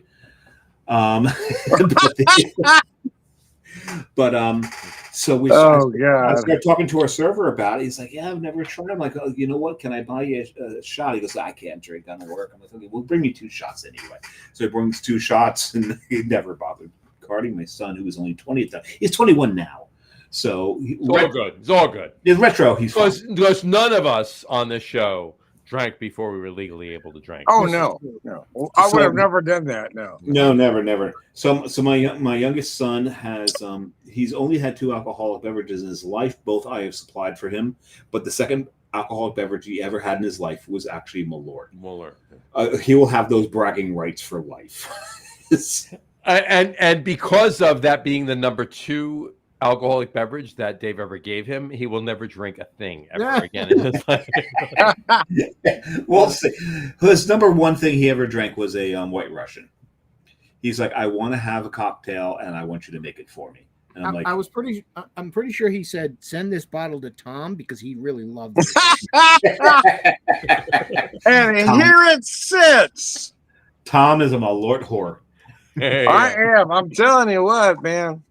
Well, we just have to do. I'm telling you, Tom. 1 week from now, I'm gonna chug that bottle. We just have to do enough shows on Edit Chaser to make sure that Tom finishes the bottle. Letters T-O-M are in Malort, so I'm just going to leave it there. There is a deal with it. You can't spell Malort without Tom. Yes. This is true. This is very, very true. But Tom, I guarantee you, make a Negroni with Malort rather than Campari. Yeah, that was my plan, actually. You said that's just my idea. Tomorrow night. I'm going to try it tomorrow night. And if you remember when we did the Malort show, I made a Negroni with Malort, but rather than gin, I put aquavit in it to make it all Scandinavian. Oh, the aquavit is interesting. Yeah, I love aquavit. I love it's got the caraway seed rather than juniper. The juniper. Yeah, and no offense to gin, John. I thought he was going to say no offense to John. No, but I mean, in theory, it's the same spirit. It's a neutral spirit with an herb in it. With an herb, a bittering herb, with botanicals and herbs added. Yeah. And I prefer aquavit. I do. Yeah, I do too. Actually, yeah. I do enjoy aquavit. But you're a gin whore. We know this. Yeah. Anyway, all right. This has been an amazing show. I'm gonna finish the show on my with shades. With my shades. There you go. So I was gonna start the show. With the by the way, I think Shades On has closed. Shades On has closed. Really? Yeah. That's a shame. You know what? I got to be honest with you, and we got to do a show, and maybe the 4 of us can reconvene. Maybe we can add a couple people. Maybe we can make it it makes it sound like we're official or something. You know what? At this point, we are official because we've been doing this show 5 years, and the 2 people that we've had on the most are these 2. So we almost 5 years. Are we that fucking desperate? Yes, we are. No, it's just because we enjoy the company and That's right. enjoy We the knowledge that Hold is on. dropped Hold on on. every Where's- show that there's these two are on. All right. okay. You're gonna make us. You're gonna stop. I wear my Corey Hart. I wear my sunglasses at night. Yeah, exactly. Right. Yeah, but you can't do it for too long, otherwise YouTube. I had an '80s flashback. What can I say? Otherwise, YouTube will pull the video. Yeah, exactly. That's why I didn't play before with Ozzy. Within the Ozzy. By the way, I want to say this too. With Ozzy, I don't know if either of you, and I'll play this for you after we sign off, but I didn't want to play it on the show. But have either of you? It's on YouTube. It's DJ Cummerbund, and it's a mashup. It's the music to Earth, Wind, and Fire. It's Earth, Wind, and Fire, September. With Crazy Train, with Ozzy singing Crazy Train lyrics. Oh no, I haven't heard that. Off the that sounds interesting. When we sign off, anybody, oh my God, that sounds listening, genius. go to YouTube and just type in Earth, Wind, and Ozzy, and then you'll get it. Really, really good. It is. I will play it for us. It's one of the best damn mashups that ever happened. It's ridiculous, and it works so well. It's so crazy. Crazy Train was one of my favorite. I mean, it was when I was younger, 5 we all were. years ago, running song. You could get a good speed worked up at the park with Crazy 100%. Train, because that was just like that was a good song. It was a great song. Is, that's good too, though. So all right. Yeah, but I used to think that the best. It's too dark. I'm taking them off. There you go. I think the best. I used to think the best mashup, and for the longest time, it was the best mashup. Was Teen Spirit. Smells Like Teen Spirit. Mashed up with Rick Astley.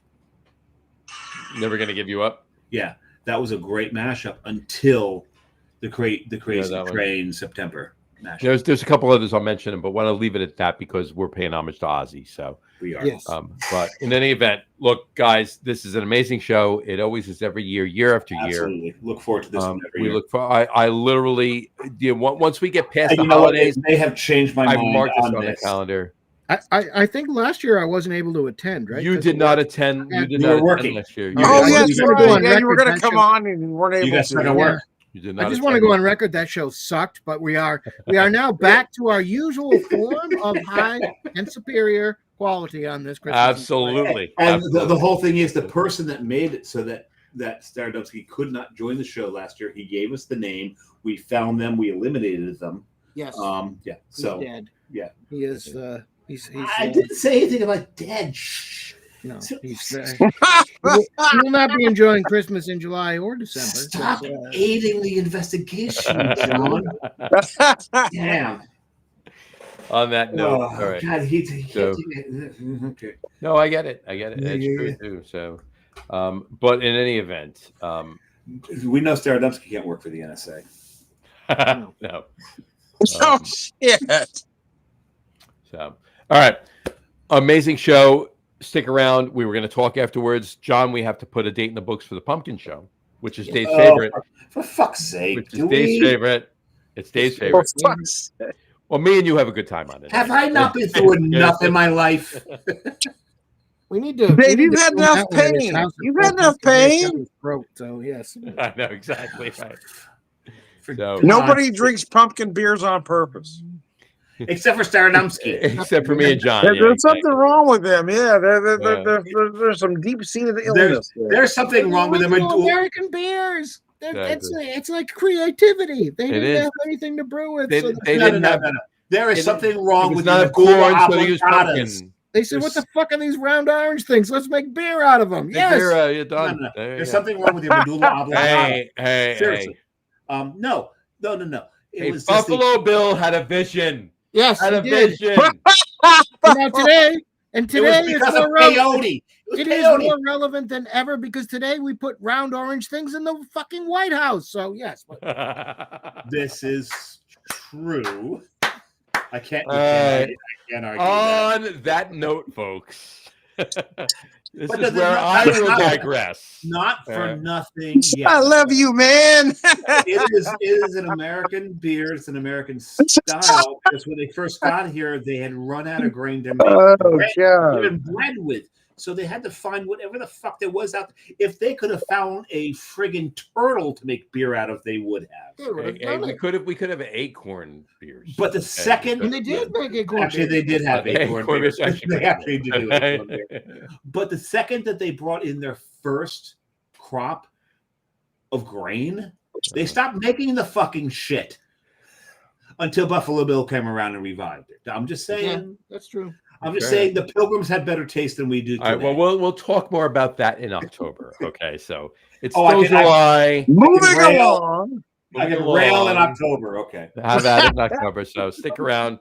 Amazing. Tom's not gonna out. stick around. I may need a bio break before he talks. Tom never listens. Okay. In any event, this is an amazing show. This is definitely one of our better shows, one of our best shows. I actually I got to go back and listen to the ones we've done before, but of our annual Christmas and July shows, I actually think this is the best Tom one. got a little hot, lost his sweater. Yeah, you lost his sweater. There you go. But in any event, and this is hard. You want to say? there you go. And if I can hijack you, one final toast to Jack McAuliffe because Yes. Put him up. One final toast to Jack McAuliffe. Yeah, Absolutely. We owe a lot to him. Him and Fritz. Yes. We do. Yes, absolutely. And so many 100%. others. Actually, every initial inductee into the American Craft Beer Hall of Fame. Yeah, they were all good. Give Every Martin single one. credit for that. Yeah. Jack was one of them. So. And we're putting we're putting up a section, and we talked about this before. I brought this up before. We're putting up a section soon for legacy beers and landmark beers and legacy brands, and that's important. And it's going to be on the website for the American Craft Beer Hall of Fame. Oh, okay. Like section, I'm looking for the history of context. beer is so important. 100%. A lot of people Yes. forget it. So it's important to keep an eye on that. We'll post it on the Log Room guys, and of course we'll post it on the American Craft Beer Hall of Fame too. So you're gonna want to check that out. It's something that's it's definitely near and dear to my heart and everybody on this show. 100%. So you want to check that out. And Jack McAuliffe was 100% the grandfather of that. The father. The father Most of that. definitely, yes. 100%. So cheers, Jack. Rest easy. And thank you And for you know what?